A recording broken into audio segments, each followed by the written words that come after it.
এমনকি কোনো কোনো ক্ষেত্রে সেই ইন্টারভিউ প্রক্রিয়ার মধ্যেও বিভিন্ন ধরনের ঘোটালা বেরিয়ে আসছে। যেমন গত মাসে একটা সংবাদ শিরোনাম আমাদের নজরে আসলো, এনএইচএম এর অধীনে কমিউনিটি হেলথ অফিসার সিএইচও পদের নিয়োগ পরীক্ষা, এবং একটা গুরুতর প্রশ্ন উঠে আসলো যে সেই প্রশ্ন ফাঁস হয়ে গেছে। তাদের মধ্যে একটা বিরাট ক্ষোভ, বিভিন্ন সংবাদপত্রে আমরা দেখলাম, এটা শিরোনাম হলো, সংবাদ প্রকাশিত হলো। এইভাবে এই ধরনের কিছু কিছু ঘটনা প্রায় সময় নজরে আসছে। ফলে সমস্ত দিক মিলিয়ে মাননীয় উপাধ্যক্ষ মহোদয়, আপনার মাধ্যমে আমি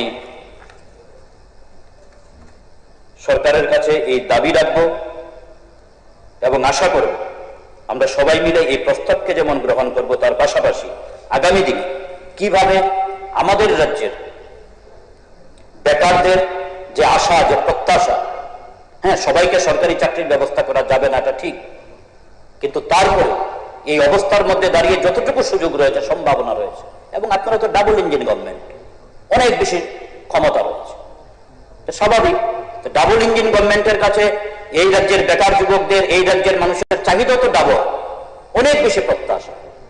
ফলে সেই প্রত্যাশা পূরণ করবার প্রশ্নে সেখানে প্রয়োজনীয় উদ্যোগ, ভূমিকা গ্রহণ করবেন, এবং সেই সঙ্গে আমার দাবি থাকবে যে অবিলম্বে সমস্ত শূন্যপদগুলি পূরণ করার জন্য সরকার সেখানে উদ্যোগ গ্রহণ করুক। টেট পরীক্ষা আগে যেভাবে আমাদের রাজ্যে ছিল শিক্ষক নিয়োগের ক্ষেত্রে বছরে 2 বার, সেইভাবে আবার এটা চালু হোক। অন্ততপক্ষে বছরে 2 বার টেট পরীক্ষা হোক, এবং পরীক্ষার পরে এই প্রক্রিয়াটাকে বিলম্বিত না করে দ্রুত সেখানে নিয়োগ করা হোক। জিআরবিটি তার মাধ্যমেও সেই নিয়োগ প্রক্রিয়া অন্ততপক্ষে বছরে 1 বার করার জন্য সরকার উদ্যোগ গ্রহণ করুন। পাশাপাশি আপনাদেরই দেওয়া প্রতিশ্রুতি, আজ থেকে 8.5-9 বছর আগে ভীষণ ডকুমেন্ট, সেই প্রতিশ্রুতি বাস্তবায়নের জন্য সরকার যথাযথ ভূমিকা গ্রহণ করুক। এই কয়টি কথা বলে কিছুক্ষণ সময় দেওয়ার জন্য মাননীয় উপাধ্যক্ষ মহোদয়, আপনাকে ধন্যবাদ জানিয়ে আমার কথা বলা শেষ করছি। আশা করছি আমরা সবাই এই প্রস্তাবকে সেখানে সমর্থন জানাব। ধন্যবাদ। ধন্যবাদ মাননীয় সদস্য নির্মল বিশ্বাস।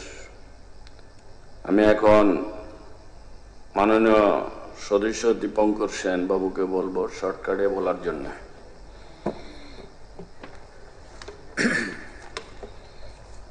মাননীয় ডেপুটি স্পিকার স্যার, যে প্রস্তাব মাননীয় বিধায়ক ইসলাম উদ্দিন এখানে এনেছেন, কোনো সুস্থ মানুষ তার বিরোধিতা করতে পারে না, কাজে তার সমর্থন জানিয়েই আমি 2-1টি কথা সেখানের মধ্যে শুধু তুলে ধরতে চাই। আপনারা জানেন যে আমাদের রাজ্যের কর্মসংস্থান একটা বিশেষ অবস্থার মধ্যে সেখানে আছে, মানুষ চেয়ে আছে। আমরা যখন এই বিধানসভা অধিবেশনের জন্য বাসে করে আসছিলাম, তখনও 2 জন যুবক বলছেন, স্যার বিধানসভা তো হবে, আমাদের কথা একটু বলবেন। উদ্বিগ্ন হয়ে আছে সবাই। তার কারণ হচ্ছে আমাদের রাজ্যের অর্থ কমিশনের চেয়ারম্যান রাজ্য সফরে যখন এসেছিলেন, ডাক্তার অরবিন্দ পানাগড়িয়ার, তার যে তথ্য সেখানে, সে তথ্য অনুসারে সেখানের মধ্যে দেখাচ্ছে যে ত্রিপুরা রাজ্যগুলোর মধ্যে এটা গরিবতম রাজ্য। এখানে 13.11% মানুষ দরিদ্র সীমার নিচে, অর্থাৎ দরিদ্রতার কবলে সেখানের মধ্যে রয়েছে, এবং মাথাপিছু গড় আয় যেটা, এটাও সেখানের মধ্যে আমাদের রাজ্যে সেখানের মধ্যে কমছে। কিন্তু ভাইরাস আমাদের রাজ্যে শিক্ষার হার অনেক, শিক্ষিত লোকের সংখ্যা সেখানের মধ্যে অনেক সেখানে আছে, কাজে সেদিক থেকে এটা অনেকটা বিপরীত ধর্মী। সেদিক থেকে আমি শুধু একটা তথ্য সেখানের মধ্যে দিতে চাই। 2017 সালের 31 ডিসেম্বর পর্যন্ত গ্রুপ এ কর্মচারী ছিল আমাদের 4741 জন, ভাইরাস এটা 2000 এই সময়ের মধ্যে এসে সেটা দাঁড়িয়েছে 6239 জন। গ্রুপ বি 7117 জন, সেটার সংখ্যা এসে দাঁড়িয়েছে 4391 জন। গ্রুপ সি সবচেয়ে বেশি, 92,738 জন ছিল, সেই সংখ্যাটা এখন এসে দাঁড়িয়েছে ৭৫,৬৪০ জন। সর্বশেষ গ্রুপ ডি দারুণভাবে কমেছে, ৪৮,২৩৫ জন ছিল, যেটা ৪৮,০০০ থেকে কমে ১৮,৭৯৯ জনে এসে সেখানে মধ্যে দাঁড়িয়েছে। অর্থাৎ প্রায় ৫৮,০০০-এর উপরে এখন সেখানে এই ধরনের একটা শূন্য পদ এসে দাঁড়িয়েছে। আমাদের রাজ্যে কি বেকার নেই? বেকার প্রচুর সংখ্যায় সেখানে মধ্যে আছে। স্নাতকোত্তর বেকার ৬৪,০৯৬ জন, স্নাতক ৮৯,০২১ জন, HS+2 ৩৮,১১৭ জন, মাধ্যমিক ২,৫৩,৮৯০ জন, ডিপ্লোমা ১৯,০৮৩ প্লাস তার সঙ্গে ১২,৬৪৯, মাধ্যমিক ফেল ৬৭,৬৬৪ জন, ITI পাস ৮,৭৮৭ জন, ইঞ্জিনিয়ারিং পাস ১৫,০০০, ডাক্তার ৩,০০০, নার্স প্যারামেডিক ৯,০০০, বিএড এমএড ১১,০০০, নেট স্ল্যাব ১,৮৯৯ জন। সংখ্যাটা যদি আমরা যোগ করি তাহলে দেখা যাবে যে ৫ লক্ষের মতো বেকার আমাদের এই রাজ্যের ভেতরে রয়েছে, যারা কর্মসংস্থান চায়, এবং এই কর্মসংস্থানের ব্যবস্থা করাটা আমাদের রাজ্য সরকারের সেখানে মধ্যে একটা নৈতিক দায়িত্ব। কাজ পাচ্ছে না, যার ফলে দেখা যাচ্ছে শ্রম দপ্তরের একটা তথ্য আপনাদের সামনে সেখানে মধ্যে বলছি, ৯২,০৯৭ জন যারা আমাদের রাজ্য থেকে বাইরের রাজ্যে গিয়ে সেখানে কাজের সন্ধানে চলে গেছে। শ্রম দপ্তরের তথ্য, এটা আমার কোনো তথ্য নয়। এর মধ্যে ১৭,০৫৩ জন হচ্ছে মহিলা, যারা কাজের সন্ধানে বাইরে চলে যেতে সেখানে মধ্যে বাধ্য হচ্ছে। এখন এই জায়গার মধ্যে দাঁড়িয়ে আমাদের সরকারের কাছে সবচাইতে একটা বড় চ্যালেঞ্জ, যেই সময়ের ভেতরে তাদের জন্য একটা ব্যবস্থা আমাদের সেখানে মধ্যে করতে হবে। আমি খুব ছোট্ট পরিসরেই বলছি। এবং এখানে দেখেছেন যে বাম আমলে একটা ইন্টারভিউ হয়েছিল, সেই ইন্টারভিউটা সম্পর্কে অনেকদিন স্থবিরতা ছিল। ১০,৩২৩ যাদের একটা আইনি জটিলতা, তাদেরকে কর্মসংস্থানের মধ্যে নিয়ে আসার জন্য সে সুযোগ সেখানে মধ্যে তৈরি করা, তার সঙ্গে আরো কিছু মিলে লাভ করে একটা ইন্টারভিউ নেওয়া হয়েছিল, এবং সেই ইন্টারভিউটা সেখানে মধ্যে এই গভর্নমেন্ট আসার পরে সেটাকে স্টপ করে রাখা হয়েছে। তার পরবর্তী সময় সেটা কোর্টের নির্দেশে দেখা গেল যে না, এই প্রক্রিয়াটা পুনর্বহাল আছে। তখনই আমরা দাবি করেছিলাম যে এই সংখ্যাটাও যদি সেখানে মধ্যে নিয়োগ করা হয় তাহলে আমাদের রাজ্যের কর্মসংস্থানের একটা বিরাট সুযোগ সেখানে মধ্যে হবে। এবং এটা যে বৈধ সেখানে মধ্যে আমি বলি যে ১ সেপ্টেম্বর ২০২৫ আমাদের পত্রিকাগুলোতে সেটা প্রকাশিত হয়েছিল যে এটা বৈধ, এবং সেইভাবে তার কর্মসংস্থানের সুযোগ সেখানে মধ্যে করা হোক। কাজে এই জায়গার মধ্যে দাঁড়িয়ে আরো অনেকগুলো আইনি জটিলতা, বিভিন্ন পদ্ধতি সেখানে হচ্ছে, যেখানে সরকার আরো বেশি গুরুত্ব সেখানে মধ্যে দেওয়া দরকার। যেমন দেখুন প্রাইমারি টিচার, এখন কি সিদ্ধান্ত সেখানে প্রাইমারি টিচার সারা দেশের ক্ষেত্রে সেখানে মধ্যে বলা হচ্ছে যে তারা যদি টেট কোয়ালিফাই না হয় তাহলে তারা চাকরির মধ্যে থাকবে না। আমি জানি না অর্থমন্ত্রী এখানে আছেন, কি সিদ্ধান্ত গভর্নমেন্ট সেখানে মধ্যে আছে। অন্যান্য রাজ্যগুলো জরুরি ভিত্তিতে তাদের টেট ব্যবস্থা করা হচ্ছে, যদি না হয় তাহলে এই লোকগুলো সেখানে মধ্যে চাকরি থেকে ছাঁটাই হয়ে যাবে। তাহলে তার জন্য জরুরি ভিত্তিতে সহজ পদ্ধতিতে কিভাবে টেট নিয়ে তাদের কর্মসংস্থানের সুযোগ করতে পারে, বিভিন্ন রাজ্যগুলো সেখানে মধ্যে তার জন্য তড়িঘড়ি সিদ্ধান্ত গ্রহণ করেছে। কিন্তু আমি এখন পর্যন্ত দেখিনি আমাদের স্টেট গভর্নমেন্ট এই ধরনের কোনো উদ্যোগ সেখানে মধ্যে গ্রহণ করেছে। কাজে এইটা আমি সেখানে মধ্যে দেখিনি। কাজে লাস্ট আমি যে কথাটা সেখানে মধ্যে বলবো যে আমাদের রাজ্য সরকার এবং অর্থমন্ত্রীর কাছে এটা একটা বড় চ্যালেঞ্জ। একদিকে হচ্ছে ঋণের বোঝা আমাদের রাজ্যে, যে ঋণের বোঝা ২০১৭ সালে ১১,৮৫১ ছিল, সে ঋণের বোঝা ২০২৪ সালে এসে ২৪,৬৮৫ হয়েছে, আর ২০২৬ সালে সেটা ২৬,৩০০ কাছাকাছি সেখানের মধ্যে এই ঋণের বোঝা সেখানের মধ্যে হয়েছে কোটি টাকা। আরেকদিকে সেখানের মধ্যে দেখা গেছে কর্মসংস্থানের চাপ, আরেকদিকে সেখানের মধ্যে ভীষণ ডকুমেন্টের সেখানের মধ্যে কমিটমেন্ট পালন করা, সামনে নির্বাচন আসছে। কাজে অর্থমন্ত্রী এবং এই সরকারের সামনে ত্রিমুখী চাপ কিন্তু সেখানের মধ্যে রয়েছে। তার মধ্যে দাঁড়িয়ে সুপরিকল্পিতভাবে সরকার যদি সেখানে মধ্যে সিদ্ধান্ত গ্রহণ করে এই কর্মসংস্থানের জন্য সেখানে মধ্যে পথ তৈরি না করে, তাহলে আমাদের বেকার যুবকদের সামনে এটা বলতে হবে যে হতাশা ছাড়া আর তার সামনে সেখানে কোনো কিছু নেই। কাজে সেই দিক থেকে আমি বলবো যে মাননীয় বিধায়ক শ্রদ্ধেয় ইসলামউদ্দিন যে প্রস্তাব সেখানে মধ্যে এনেছেন একেবারে সময় উপযোগী এবং আমাদের ভাবনার মধ্যে সেখানে মধ্যে আঘাত করার মতো, সরকারকে দৃঢ় সিদ্ধান্ত গ্রহণ করার মতো। তাই আমার দৃঢ় বিশ্বাস যেই প্রস্তাবকে শুধু সমর্থনের প্রশ্ন না, সরকার তাকে বিবেক দিয়ে দেখে এটাকে কি করে ইমপ্লিমেন্ট করে তড়িঘড়ি তার সংস্থানের ব্যবস্থা করা যায় সেই উদ্যোগ সেখানে মধ্যে গ্রহণ করবেন। আমি আমার আলোচনা এখানেই শেষ করছি। আমি ডেপুটি স্পিকার মহোদয়কে ধন্যবাদ জানাচ্ছি আমাকে সময় দেওয়ার জন্য। ধন্যবাদ মাননীয় সদস্য দীপঙ্কর বাবু। এখন আমি মাননীয় সদস্য শ্রী ইসলাম উদ্দিন কর্তৃক উত্থাপিত রেজলিউশনটি ভোটে দিচ্ছি। রেজলিউশনটি হলো মন্ত্রী মহোদয় না করলে কে ভোটে পরে দিবে? আচ্ছা আচ্ছা,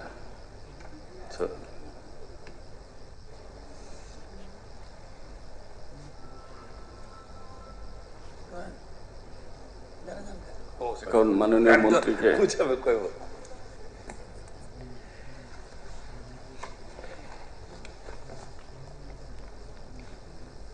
মাননীয় উপাধ্যক্ষ মহোদয়, মাননীয় সদস্য শ্রী ইসলাম উদ্দিন মহাশয় যে বেসরকারি প্রস্তাব এখানে উত্থাপন করেছেন এবং এই প্রস্তাবে বিধানসভা সর্বসম্মতিক্রমে প্রস্তাব করছে যে অবিলম্বে রাজ্য সরকারের দপ্তরগুলিতে বিভিন্ন শ্রেণীর সমস্ত শূন্যপদ পূরণে উদ্যোগ গ্রহণ করুক। এই পরিপ্রেক্ষিতে এখানে ইসলাম উদ্দিন মহাশয় বলার পরেও সেখানে বেশ কয়েকজন মাননীয় সদস্যরা তার পক্ষে বক্তব্য রেখেছেন এবং আমাদের সরকার এর আগেও বিভিন্ন সময়ে এই শূন্যপদ পূরণের জন্য বিভিন্ন সময় সভাতে আলোচনা করা হয়েছে এবং এই শূন্যপদগুলো কিসের কিভাবে হয়। যেমন ধরুন অবসর গ্রহণ বা অন্য কারণে ক্যাডার সার্ভিস এবং স্থায়ী পদ থেকে যে শূন্যপদ সৃষ্টি হয় সেগুলিকে কেবল শূন্যপদ হিসাবে গণ্য করা হয়। অস্থায়ী পদের ক্ষেত্রে যদি কোনো পদ 1 বছরের বেশি সময় ধরে খালি থাকে তবে সেই পদটি লুপ্ত হয়ে যায় এবং পুনরায় সে পদ সৃষ্টি করতে হয়। পদ সৃষ্টি এবং শূন্যপদ পূরণ একটি ধারাবাহিক প্রক্রিয়া। কোনো পদ প্রথম সৃষ্টি হয়, এরপর ফিলিং আপ, পারমিশন পাওয়ার পর প্রার্থী বাছাইয়ের জন্য রিক্রুটমেন্ট বোর্ডকে দায়িত্ব দেওয়া হয় এবং রিক্রুটমেন্ট বোর্ড থেকে সুপারিশ পাওয়ার পর অফার অফ অ্যাপয়েন্টমেন্ট দেওয়া হয়। আমি প্রক্রিয়াটার কথা বলছি। আমাদের সরকার কেবল ক্যাডার সার্ভিস ও স্থায়ী পদ শূন্য পদের ক্ষেত্রে নিয়োগ সীমাবদ্ধ রাখেনি, বরং প্রয়োজন অনুযায়ী নতুন পদও সৃষ্টি করে নিয়োগ করে থাকে। আমাদের সরকারের সবচেয়ে বড় সাফল্য হচ্ছে এই স্বচ্ছ নিয়োগ নীতি প্রণয়ন এবং এর মধ্যে কোথাও যাতে কোনো প্রশ্ন না থাকে নিয়োগের ক্ষেত্রে, এবং সেটা সরকার আসার পর থেকে আমরা বরাবর সেটা আমরা মান্যতা দিয়ে চলেছি এবং স্বাভাবিকভাবেই এই স্বচ্ছ প্রক্রিয়াটাকে জারি রাখার জন্য অর্থ দপ্তর থেকে যে সমস্ত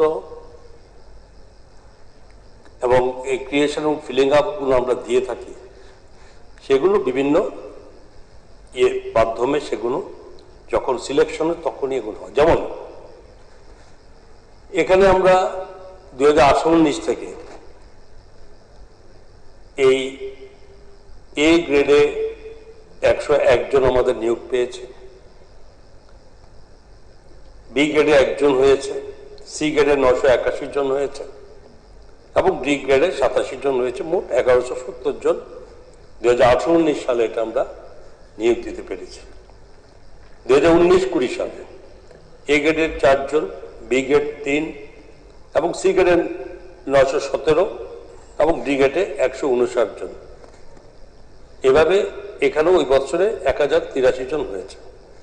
2020-21 সালে, এটা সবাই জানেন যেটা কোভিডের সময় সারা দেশ যখন আমরা জর্জরিত আমাদের সে ওই 20-21 এই গ্রেডে 41 জন এবং বি গ্রেডে 5 জন, সি গ্রেডে 517 এবং ডি গ্রেডে 117 জনের নিয়োগ হয়েছে, মোট 680 জন।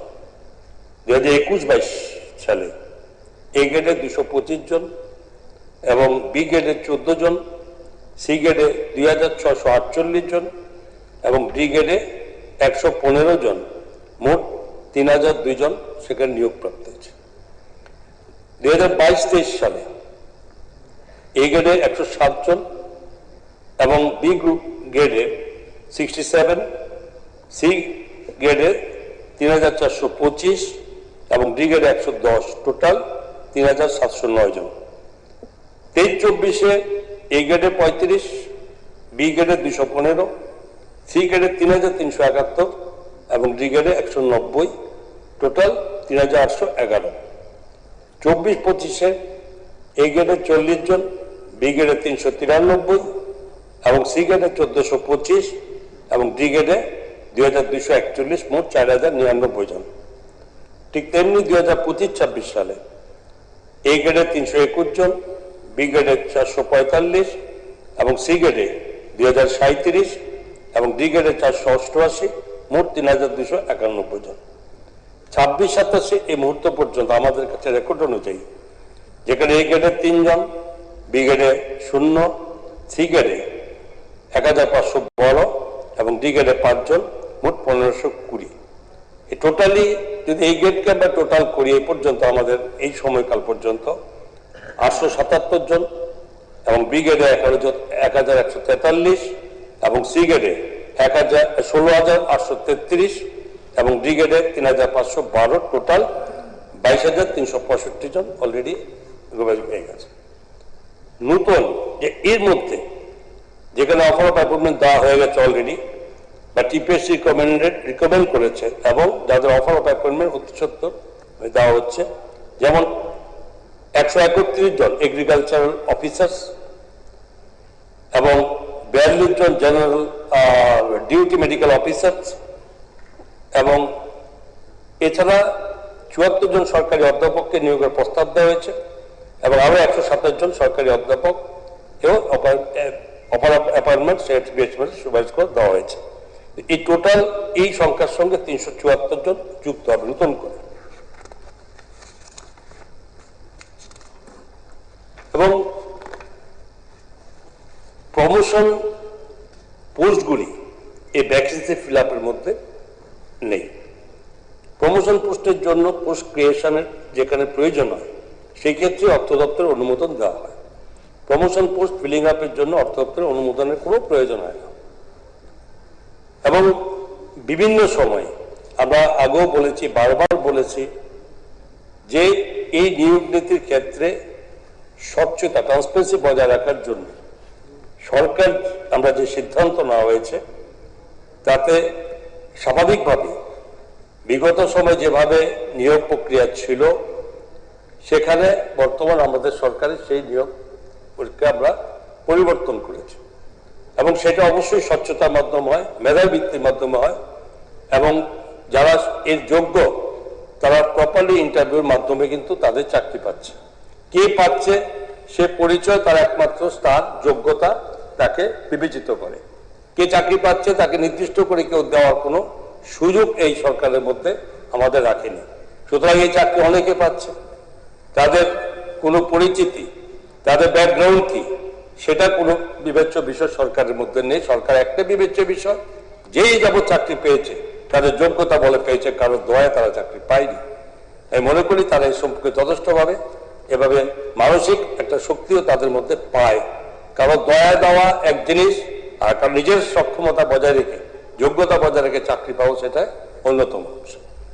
তো এই বিভিন্ন এই নিয়ম নীতি মেনে টিপিএসসি, জিআরবিটি, টিআরবিটি বা অন্য কোনো রিক্রুটমেন্ট বোর্ডের মাধ্যমে যখন নিয়োগ প্রক্রিয়া একটু সময় সাপেক্ষ, এটা বারবার আমরা স্বীকারও করেছি, মাননীয় মুখ্যমন্ত্রী স্বীকার করেছেন যে এটা সময় সাপেক্ষ, কিন্তু সরকারের কাজকে বন্ধ রাখা যাবে না। সরকারি কাজকে জনগণের স্বার্থে যেখানে সরকারের কাজ এটা চালু রাখার জন্য অবশ্যই আমরা এই পাবলিক সেক্টর এবং উন্নয়ন প্রক্রিয়া ব্যাহত না হয় তার জন্য আমরা অবশ্যই আউটসোর্সিং এবং কন্ট্রাকচুয়াল চাকরি সময় সময় আমাদেরকে দিয়ে এই সমস্ত কাজগুলো আমাদের পরিচালনা করে রাখতে হয়েছে।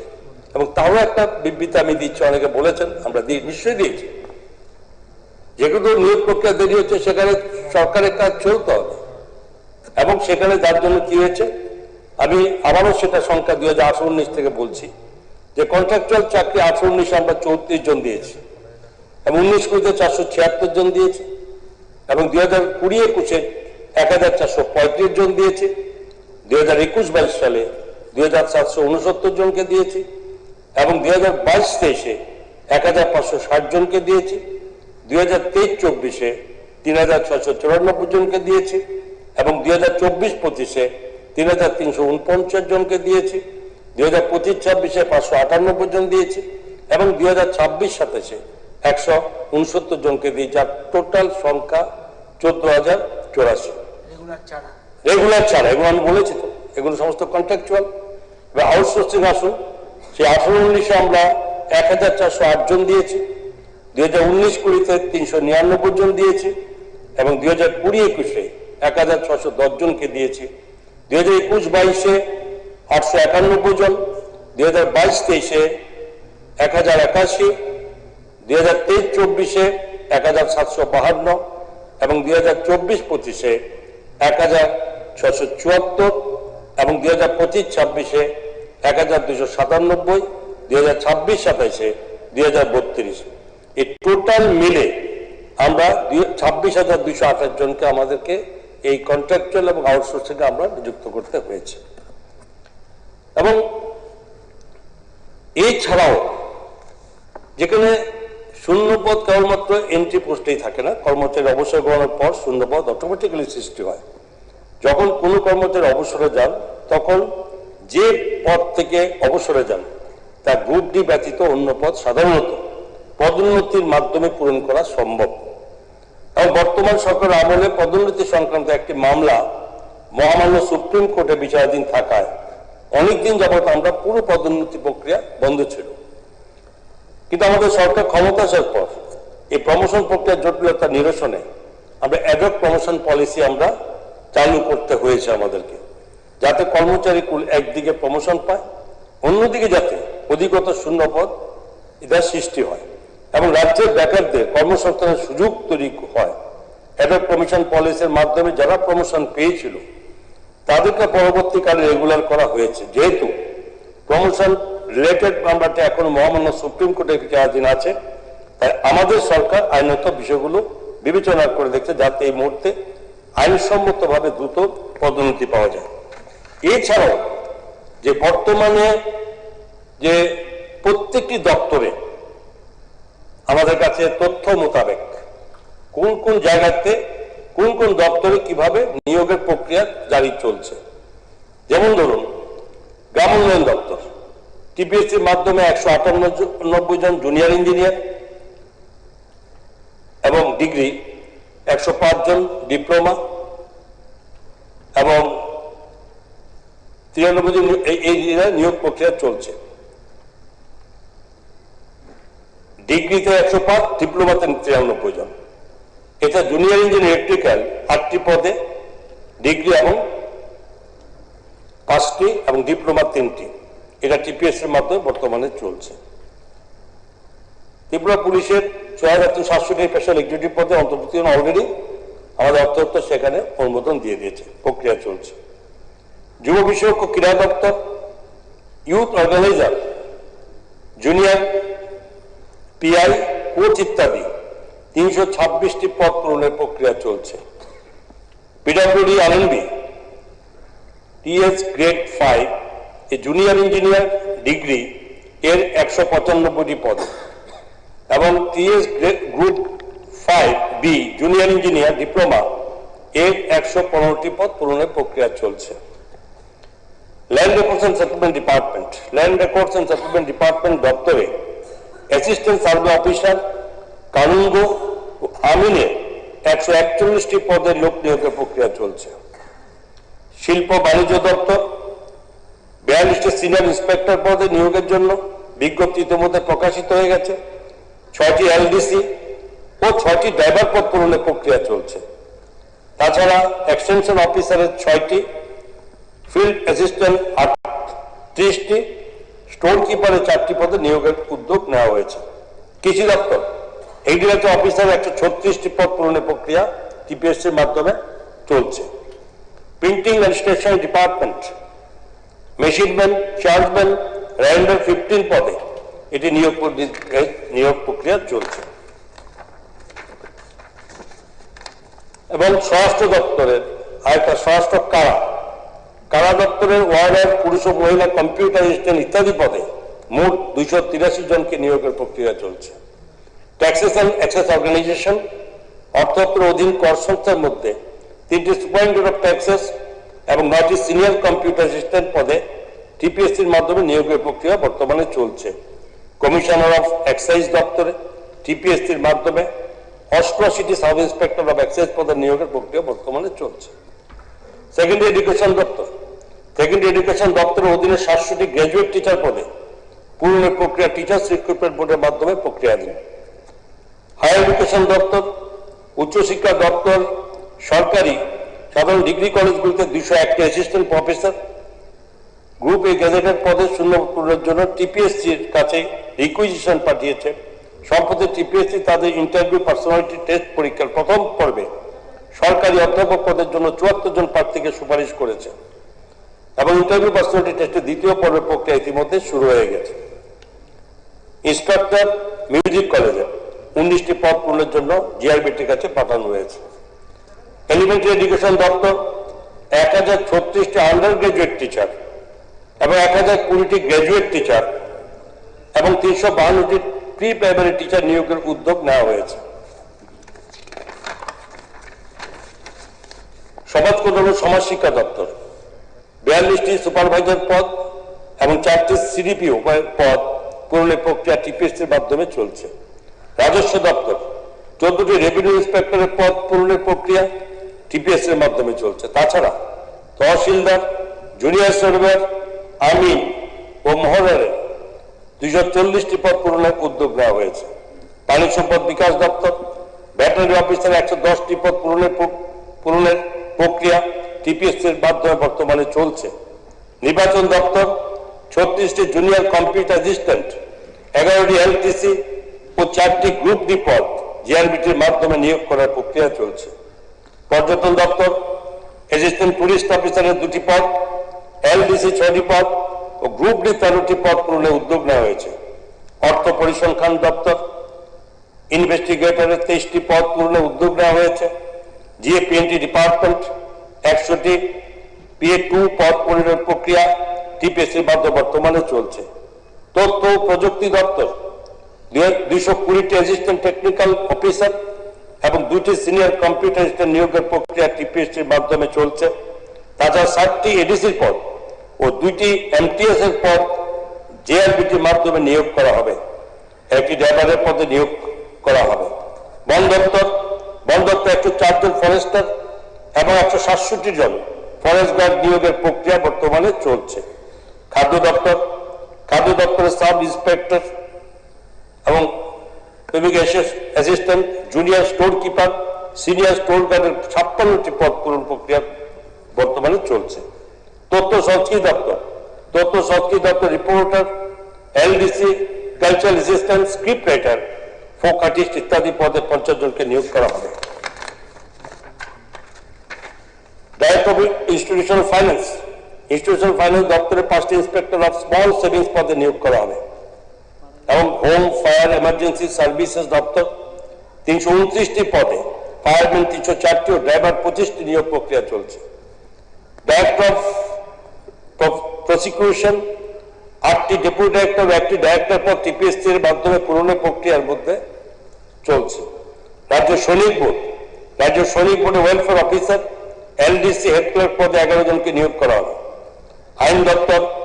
আইন দপ্তরের LDC library, driver, multitasking staff পদে 16টি পদ পূরণের সিদ্ধান্ত নেওয়া হয়েছে। সমবায় দপ্তর audit, cooperative investigator, cooperative statistical investigator ইত্যাদি 127টি পদ পূরণ করার সিদ্ধান্ত নেওয়া হয়েছে এবং জিএসএ দপ্তর মাল্টিটাস্কিং স্টাফের 88টি পদ জিআরবিটি এর মাধ্যমে পূরণের সিদ্ধান্ত নেওয়া হয়েছে। ইন্সপেক্টর অফ ফ্যাক্টরিজের 2টি পদ পূরণের প্রক্রিয়া টিপিএস এর মাধ্যমে চলছে এবং ট্রেজারি ডাইরেক্টরেটের গ্রুপ বি গ্রুপ সি এর প্রায় 81টি পদ পূরণের প্রক্রিয়া চলছে। স্বাস্থ্য দপ্তর professor super facility Agartala government medical কলেজের 18টি পদ, মেডিকেল অফিসার ডেন্টালের 6টি পদ ও বায়োমেডিকেল ইঞ্জিনিয়ারের 2টি পদ এবং ফুড সেফটি অফিসারের 16টি পদ পূরণের প্রক্রিয়া টিপিএস এর মাধ্যমে চলছে। স্বাস্থ্য দপ্তরের অধীনে 50 জন কর্মরত 100 জন পুরুষ এবং মহিলা এমপিডব্লিউডি নিয়োগ করার প্রক্রিয়া শুরু হয়েছে। এগুলো অলরেডি অর্থপ্রাতে অনুমোদন হয়েছে এবং এই টোটাল সংখ্যাটা 13,338টি পদ টোটাল অনলাইনে পাইপলাইনে আছে, যেগুলো এগুলো হলে এগুলোর সঙ্গে এগুলো আমাদের পাবে। এখন প্রশ্ন হচ্ছে যে সরকার শূন্যপদ পূরণে কোথাও অন্যায়ের জায়গা নেই, আপনারা বারবার বলেছেন, এখানে আলোচনা হয়েছে।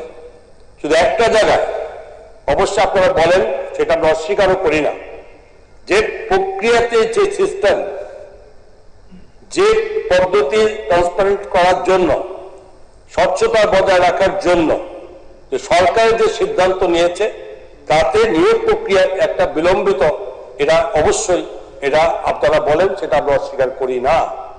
এবং সেই সঙ্গে যাতে সরকারের কোনো কাজ যাতে কোথাও না বাধাপ্রাপ্তি হয় এবং তার জন্য কন্ট্রাকচুয়াল বা আউটসোর্সিং এর মাধ্যমে আমরা সেই কাজটুকু পরিচালনা করার ব্যবস্থা আমরা নিয়েছি।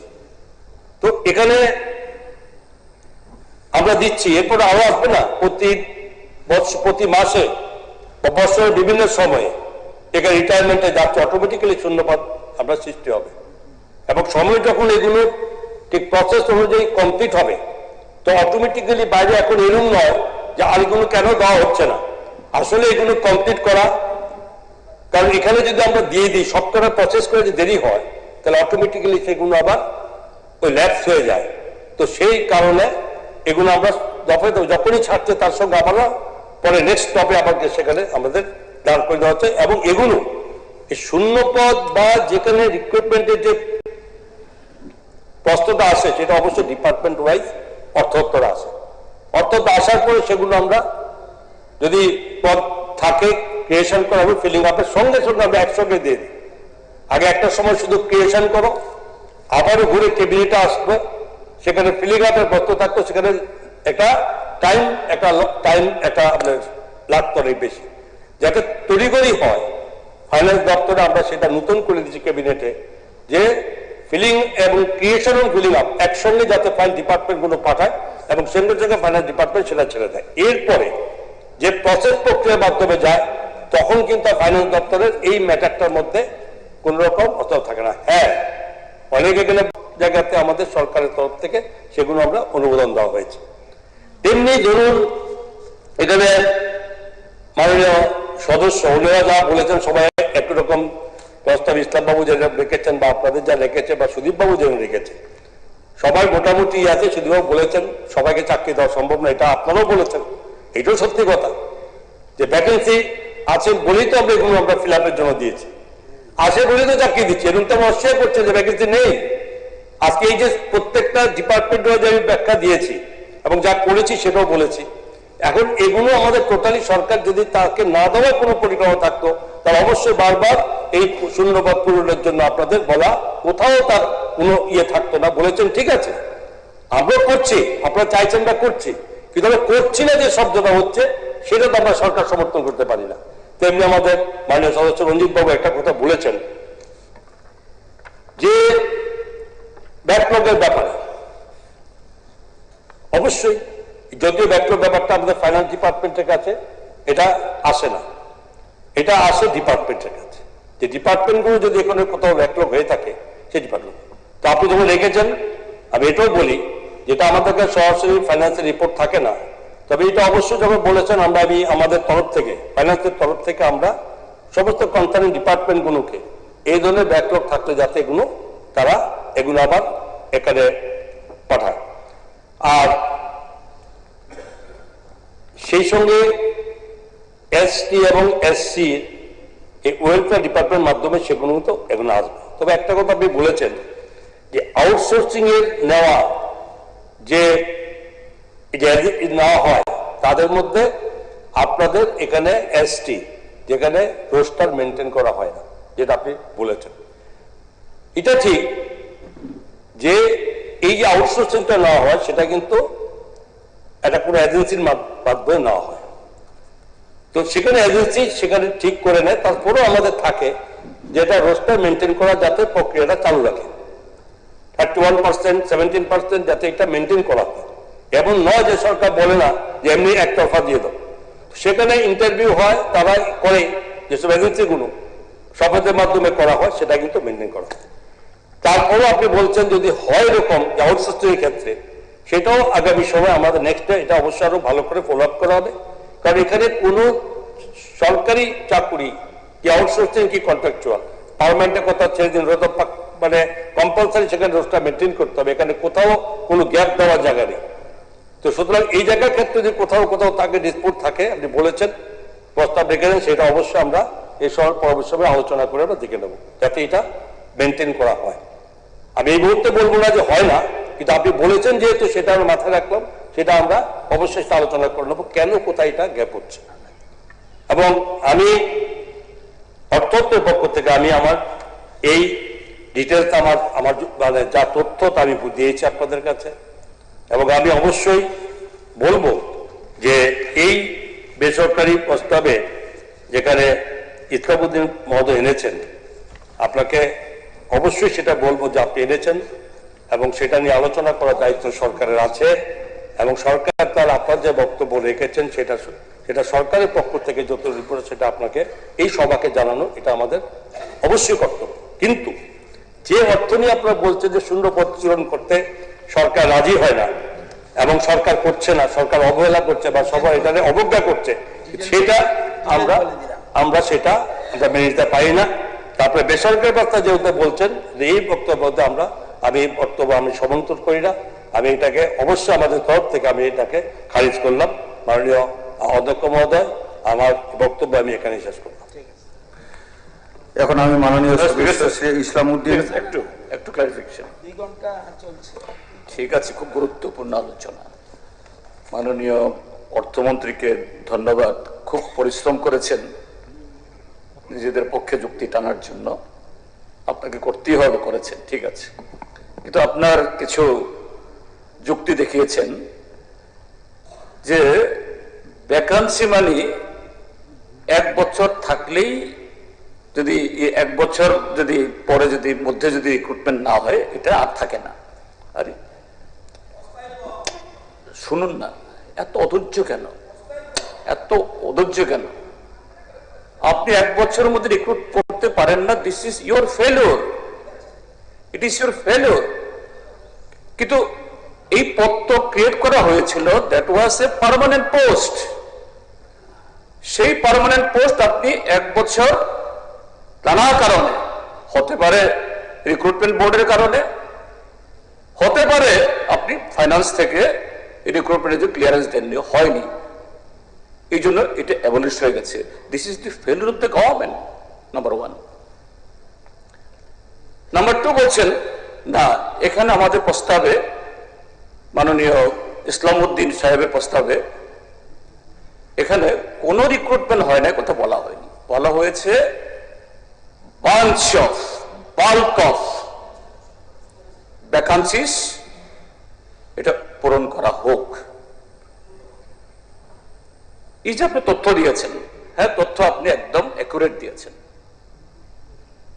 সব টেনে টুনে 2018 থেকে মাত্র উঠতে পেরেছেন 22,000-এ। ঠিক আছে, তাহলে আরো আপনাকে 5,000 দিয়ে দিলাম। আচ্ছা, ঠিক আছে, হ্যাঁ, ঠিক আছে, ঠিক আছে, আমি জয়েন করেছেন তো একটু এইভাবে পাল্টাপাল্টি করতে থাকলে আপনাকে ডিস্টার্ব করছি না, আপনি বলুন। আপনি যেটা বলেছেন 22,000 তো অবশ্যই বলেছে, আপনাকে 1-2 করে সবই, আরো যেটা হচ্ছে সেটাও বলুন। না না, এখনো 22,000 বলেছেন, আপনি দিয়েছেন, আপনার কথা তো বলছি, আরে আপনাকে তো আমি আপনাকে সাপোর্ট করে তো বলছি। ঠিক আছে, 22,000 কিন্তু এই 8.5 বছরে রিটায়ারমেন্টের কথা হয়ে গেছে একমাত্র শিক্ষা দপ্তরে 16,000 টিচার রিটায়ারমেন্টে গেছে। তা আপনি ঠিক আছে, কি করবেন? শুনুন, আরে এত ইম্পর্টেন্ট একটা ম্যাটার। থার্ড বলছেন যে স্বচ্ছতা, তাহলে কি আবার নতুন আলোচনা শুরু হয়েছে? কি আপনি বারবার 2 ঘন্টা আলোচনা হয়েছে, 2 আওয়ার্স। আরে আরে আরে না কত বেকারদের কোনো থাকে এত সুন্দর ফাইন্যান্স মিনিস্টার এত সুন্দরভাবে পেশ করেছে। হাউসকে অনেক বলেছেন, রাজ্যবাসীকে বিভ্রান্ত করার জন্য কৌশল, রাজ্যবাসীকে বিভ্রান্ত করার জন্য কৌশল। আমি তো ওটা করতে বলছি, বলেছেন তো থাকে অনেকভাবে হয়েছে। সফেদের মাধ্যমে নিয়োগ করছে। সফেদটা কি? Society for point of provision ব্যাপার আছে, এটা কি পয়েন্ট অফ প্রভিশন ব্যাপার আছে? এটা প্রাইভেট মার্কেট অ্যাসোসিয়েশন, এটা স্কোপে নেই। কোন স্কোপে কথা বলছে? করা হয়েছে, কোন অধিকারের কথা বলছে? অনেকগুলো মিনিস্টার বললো স্যার, মিনিস্টারের পরে ওনার স্কোপ নেই। আগে বলতো না, অনেকগুলো করা হয়েছে, অনেকগুলো বলছি বন্ধ করবে। চলে যান, চলে যান। এখন আমি মাননীয় রাজ্যবাসীকে বিভ্রান্ত করার জন্য কৌশল, রাজ্যবাসীকে বিভ্রান্ত করার জন্য কৌশল, রাজ্যবাসীকে বিভ্রান্ত করার জন্য কৌশল। অর্থমন্ত্রী এত সুন্দর করে প্লেস করেছে, জানে হাইলাইট হবে কালকে, সেই জন্য রাজ্যবাসীকে বিভ্রান্ত করার জন্য কৌশল। বিভ্রান্ত করলে হবে, এটা জানি যাবে স্যার, এটা জানি যাবে। ওয়ার্ক আউটের জন্য প্ল্যান, ওয়ার্ক আউটের জন্য প্ল্যান, ওয়ার্ক আউট করার জন্য প্ল্যান। কারণ ইম্পর্টেন্ট দুটা বিজনেস আছে, সেটা পার্টিসিপেট করবে না, এটা কৌশল। রাজ্যবাসীকে কৌশল, এটা রাজ্যবাসীকে বিভ্রান্ত করার কৌশল। কোথায় আছে দেখেন, মন্ত্রীর পরে মন্ত্রীর পরে অনেক বড় হয়েছে, মন্ত্রীর পরে পারে কিনা? পারবে?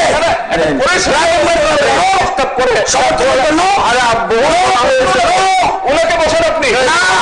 আমি বলছি ঠিক আছে, আমি তো শেষ করছি, আমি বলছি আরে আপনি কথা বলতে স্কোপ নেই, অনেক বড় হয়েছে। সিপিএমের আমল না, 2-3 জন বলেছে, এটা সিপিএমের আমল না, গায়ের জোর চলবে না এখানে, এটা একদম গুটিয়ে ফেলবো। গায়ের জোর চলবে না এখানে। ভোট দাদাগিরি করেছেন, ঠিক আছে, 3 বছর ভোট দাদাগিরি করেছেন, অনেক অন্যায় করেছেন, অনেক পাপ করেছেন, ক্রাইম করেছেন। কোনো কথা বলবেন না, কোনো কথাই বলবেন না।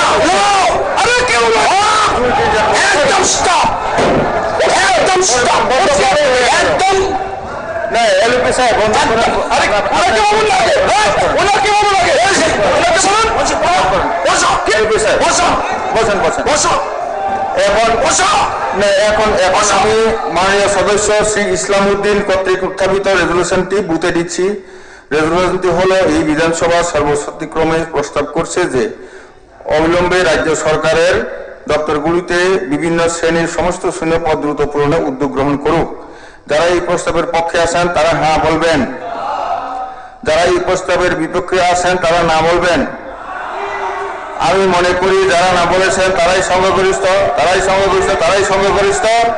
অতএব মাননীয় সদস্য ইসলামউদ্দিন আনিত রেজলিউশনটি সভা বাতিল হলো।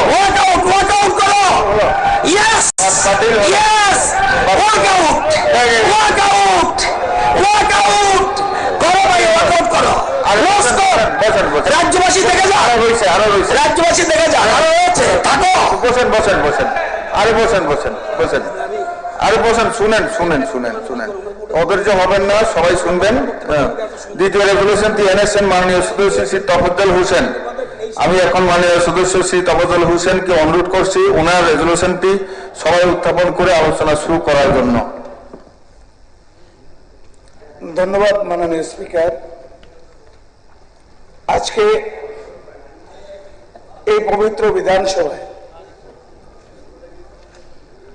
আমি আমি যে বেসরকারি প্রস্তাবটি পেশ করতে যাচ্ছি সেটি শুধু ইনফরমেশন টেকনোলজি ডিপার্টমেন্টের মধ্যে সীমাবদ্ধ নয়। এই প্রস্তাবটি আগামী দিনের নেক্সট জেনারেশন তথা যুব সমাজের ভবিষ্যৎ তথা কর্মসংস্থান এবং ত্রিপুরা রাজ্যের অর্থনীতি রেজলিউশনটা আগে পড়ে নিন।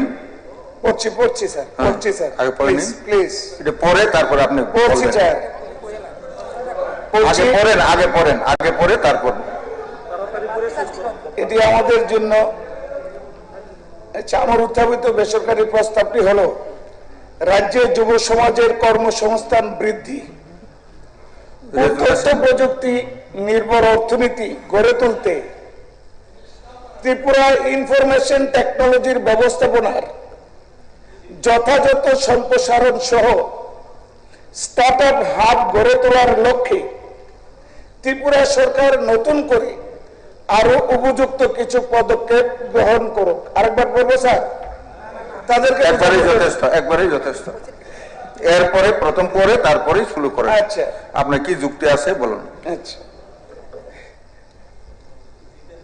এই পবিত্র বিধানসভায় আমার এই প্রস্তাবটি শুধু ইনফরমেশন টেকনোলজি ডিপার্টমেন্টের মধ্যে সীমাবদ্ধ নয়, এটি নেক্সট জেনারেশন অর্থাৎ আগামী প্রজন্ম, তার ভবিষ্যৎ এবং কর্মসংস্থান এবং আমাদের ত্রিপুরা সরকারের ইকোনমি অর্থনীতি কোন দিকে যাবে তার সাথে সরাসরি যুক্ত। আমি আজকে একটু পরিষ্কার করে বলতে চাই, এই প্রস্তাবটি, এই বেসরকারি প্রস্তাবটি কোনো বেসরকারি কোন রাজনৈতিক প্রস্তাব নয়। তাই আমি অনুরোধ করব সরকার দলের যারা মাননীয় সদস্যগণ আছেন এবং মন্ত্রীগণ আছেন এবং বেসরকারি অর্থাৎ বিরোধী দলের যারা সদস্যগণ আছেন তাদেরকে অনুরোধ করব সমর্থন করার জন্য। ঠিক আছে। আজকের এই প্রস্তাবের কেন্দ্রবিন্দু আগামী দিনের যুব সমাজ। মাননীয় স্পিকার স্যার, আমরা এমন একটি সময় বাস করছি যখন পৃথিবীর অর্থনীতি দ্রুত বদলাচ্ছে।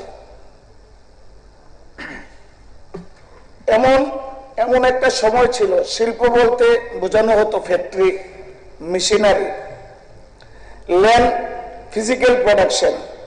আজকের পৃথিবীতে একটি কম্পিউটার, আজকের পৃথিবীতে যদি একটি শিক্ষিত বেকারের কাছে একটি কম্পিউটার, একটি ব্রডব্যান্ড ল্যান্ড কানেকশন থাকে, একটি স্কিল টিম বা একটি ইনোভেটিভ আইডিয়া দিয়ে বিশ্বের বাজারে ব্যবসা করা সম্ভব।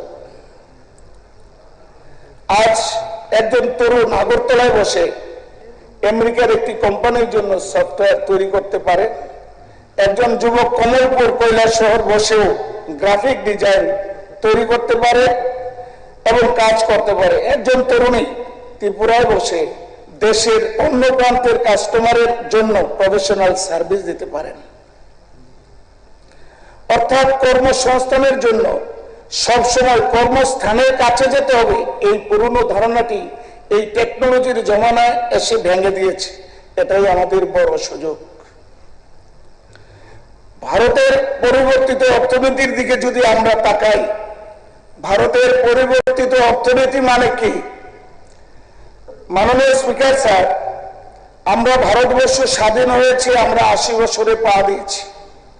এই 80 বছরে ভারতবর্ষের দিল্লির মসনদে অনেক প্রধানমন্ত্রী এলেন আর গেলেন, কিন্তু আমাদের বিশ্বনেতা নরেন্দ্র মোদীজি যখন 2014 সালে দিল্লির মসনদে তিনি বসলেন, তাহলে আজকে 80 বছর ধরে ভারতবর্ষের ইকোনমি 24 নাম্বার, 23 নাম্বার, 17 নাম্বার, অর্থাৎ 12 নাম্বার, 15 নাম্বারে ছিল।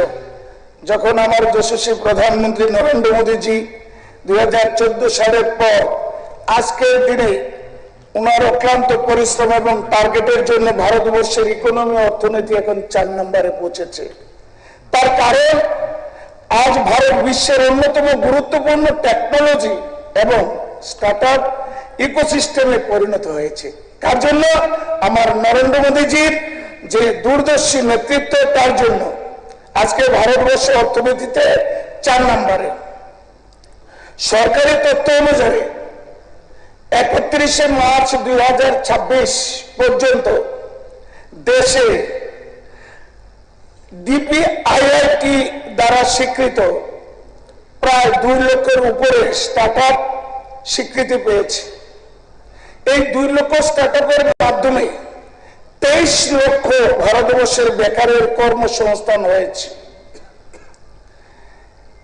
তাই FY দ্বারা 2025 এবং 26 সনে 55,000 স্টার্টআপ FY দ্বারা স্বীকৃতি পেয়েছে।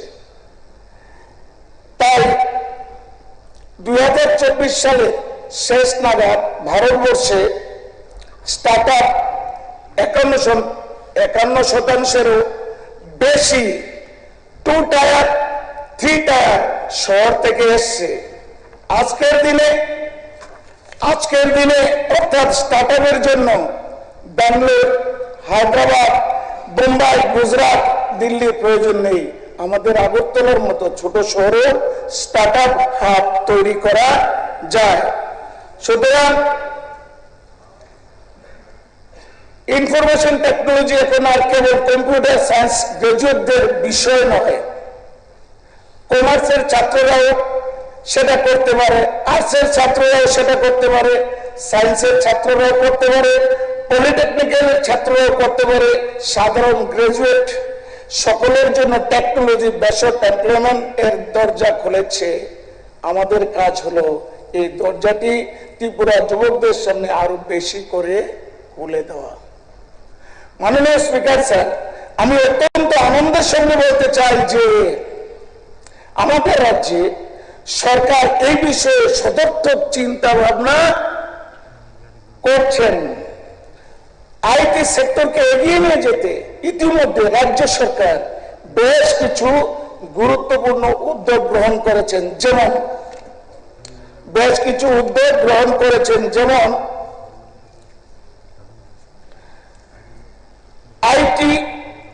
ITS policy 2022 digital transformation of government services, digital infrastructure development, capacity building, training and skill development এবং ত্রিপুরাকে ITS ইনভেস্টমেন্টের জন্য অ্যাট্রাকটিভ লোকেশন হিসেবে গড়ে তোলা হচ্ছে।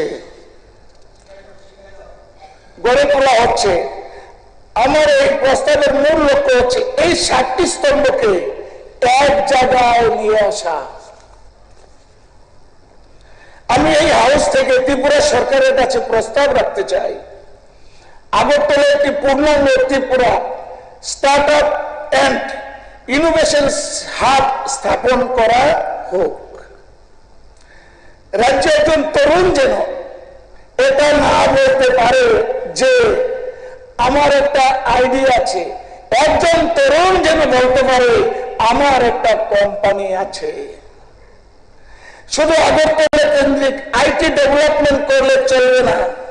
ত্রিপুরার ট্যালেন্ট আগরতলাতেই সীমাবদ্ধ নয়, ত্রিপুরার ট্যালেন্ট আগরতলাতে সীমাবদ্ধ নয়। ধর্মনগর, কাঞ্চনপুর, আমবাসা, খোয়াই, উদয়পুর, বিলোনিয়া সহ রাজ্যের প্রতিটি অঞ্চলে আমাদের মেধাবী তরুণী রয়েছে। তাই আমি প্রস্তাব করছি প্রতিটি জেলা সদর পর্যায়ক্রমে district digital and startup facilitation centre তৈরি করা হোক, যেখানে থাকবে high speed internet, computer working facilities, online training, digital sponsorship programme, government e service training, startup counselling এবং ভার্চুয়াল মনিটরিং। এতে আবর্তন না এসেও একজন তরুণ স্টার্টআপ ইকোসিস্টেমের সঙ্গে যুক্ত হয়ে স্টার্টআপ ইকোসিস্টেমের সাথে যুক্ত হতে পারেন। আমি মনে করি এটি ত্রিপুরার জন্য অত্যন্ত গুরুত্বপূর্ণ একটি উদ্যোগ হতে পারে। আমরা আইটি কোম্পানিগুলোকে আহ্বান জানাতে পারি, come to Tripura and hire from Tripura. মাননীয় স্পিকার স্যার, আজকে আইটি ইন্ডাস্ট্রিগুলো আগামী দিনের জন্য যে স্কিল চাইছে তা 5 বছর আগে স্কিলের সঙ্গে এক নয়। আর্টিফিশিয়াল ইন্টেলিজেন্স দ্রুত ইন্ডাস্ট্রির চরিত্র বদলে দিচ্ছে। Scout technology, cyber security, data analytic, automation, blockchain এসব এখন আর শুধু বড় শহরের বিষয় নয়। তাই আমাদের যুবকদের শুধু বেসিক কম্পিউটার ট্রেনিং দিলে হবে না, আমাদের লক্ষ্য হওয়া উচিত degree to skill, skill to job, job to entrepreneurship. অর্থাৎ ডিগ্রি থাকবে, তার সঙ্গে ইন্ডাস্ট্রি রেডি স্কিল থাকবে, তারপর এমপ্লয়মেন্ট এবং এন্টারপ্রেনারশিপের সুযোগ থাকবে। আমাদের বিশ্ববিদ্যালয় কলেজগুলোকে স্টার্টআপ ইকোসিস্টেমের সঙ্গে আরো নিবিড়ভাবে যুক্ত করতে হবে। সম্ভব হলে অধিকাংশ কলেজ ইনোভেশন ক্লাব এবং এন্টারপ্রেনারশিপ সেল গড়ে তোলা যেতে পারে। প্রতি বছর ত্রিপুরা স্টুডেন্ট দ্বারা ইনোভেশন চ্যালেঞ্জ প্রোগ্রামের প্রয়োজন করা যেতে পারে, যেখানে ছাত্রছাত্রীরা নিজেদের আইডিয়া উপস্থাপন করে সেরা আইডিয়াগুলোকে টেকনোলজি সাপোর্ট মার্কেটিং লিঙ্কেজ দেওয়া যেতে পারে। তাহলে আমরা হয়তো আজকের কলেজ স্টুডেন্টের মধ্যে আগামী দিনের এন্টারপ্রেনারশিপ খুঁজে পাবো।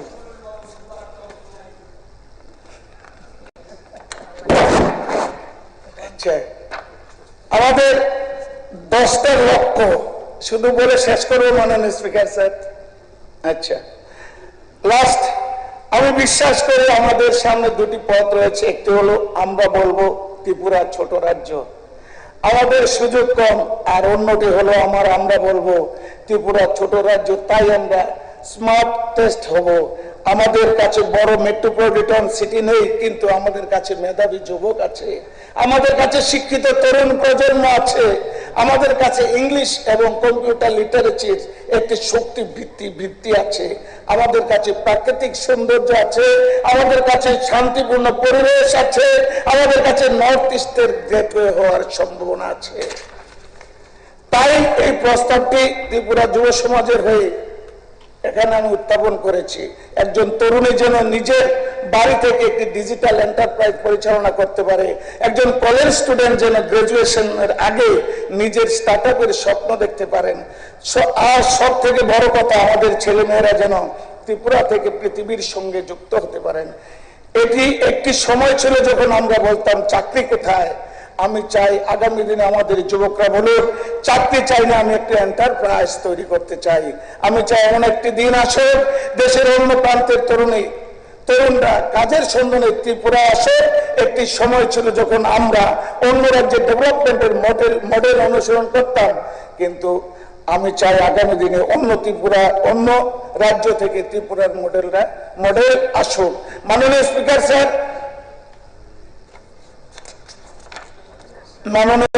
স্যার, ত্রিপুরা আইটি সেক্টরকে শুধু একটি ডিপার্টমেন্ট অ্যাক্টিভিটি হিসাবে না দেখে একটি ইকোনমিক মিশন হিসাবে দেখতে হবে। স্টার্টআপ হাবকে শুধু একটি বিল্ডিং হিসাবে না দেখে একটি নতুন প্রজন্মের কর্মসংস্থান সৃষ্টির কেন্দ্র হিসাবে দেখতে হবে।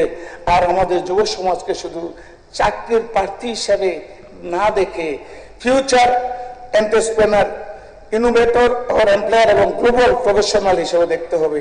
সেই লক্ষ্যে আজ আমি সম্মানিত সবাই, সরকারি ও বেসরকারি এবং বিরোধী পক্ষের মাননীয় সদস্যবৃন্দদের কাছে আবেদন জানাচ্ছি, দলমত নির্বিশেষে এই গঠনমূলক প্রস্তাবটিকে গ্রহণ করা হোক। এই হাউস থেকে রাজ্যের সরকারকে অনুরোধ করা হোক ত্রিপুরার ইনফরমেশন টেকনোলজির ব্যবস্থা আরো ব্যাপক সম্প্রসারণ, আধুনিক design, infrastructure, industry oriented skill development, একটি পূর্ণাঙ্গ Tripura startup and innovation hub গড়ে তোলার জন্য প্রয়োজনীয় নতুন কার্যকর পদক্ষেপ গ্রহণ করা হোক। আমার এই একটি গড়ে তোলা হোক। আমরা এখন একটি ত্রিপুরা গড়ে তুলতে চাই, যেমন প্রযুক্তি শুধু মোবাইল ফোনে থাকে না, প্রযুক্তি থাকবে শিক্ষায়, প্রযুক্তি থাকবে কৃষিতে, প্রযুক্তি থাকবে শিল্পে, প্রযুক্তি থাকবে প্রশাসনে, প্রযুক্তি থাকবে স্বাস্থ্য পর্যটনে, এবং সর্বোপরি প্রযুক্তি থাকবে আমাদের যুব সমাজের হাতে। কারণ আজকের প্রযুক্তি বিনিয়োগ মানে আগামী দিনের কর্মসংস্থানের সুযোগ। আজ এই জন্য এই তরুণদের স্কিল ডেভেলপমেন্ট আগামী দিনে একটি পরিবার অর্থনৈতিকভাবে শক্তিশালী করা, আর আজ একটি স্টার্টআপের সুযোগ দেওয়া মানে আগামী দিনের বহু মানুষের কর্মসংস্থানের দরজা খুলে দেওয়া। এই বিশ্বাস নিয়ে আমি আশা করি এই প্রস্তাবটি মূল উদ্দেশ্যের সঙ্গে এই হাউজের সকলের একমত হবেন, এবং আজ সংশ্লিষ্ট দপ্তরের মাননীয় মন্ত্রী উনার বক্তব্যের প্রয়োজনীয় কার্যকর পদক্ষেপ গ্রহণের আশ্বাস দেবেন। মাননীয় স্পিকার, এই কটি কথা বলে আমার আনিত বেসরকারি প্রস্তাবটি এখানে উত্থাপিত করলাম, এবং আপনার মাধ্যমে আমি সবাইকে অনুরোধ করব এই প্রস্তাবটি সবাই গ্রহণ করার জন্য। ধন্যবাদ মাননীয় স্পিকার স্যার। আলোচনায় কি অংশগ্রহণ করবেন?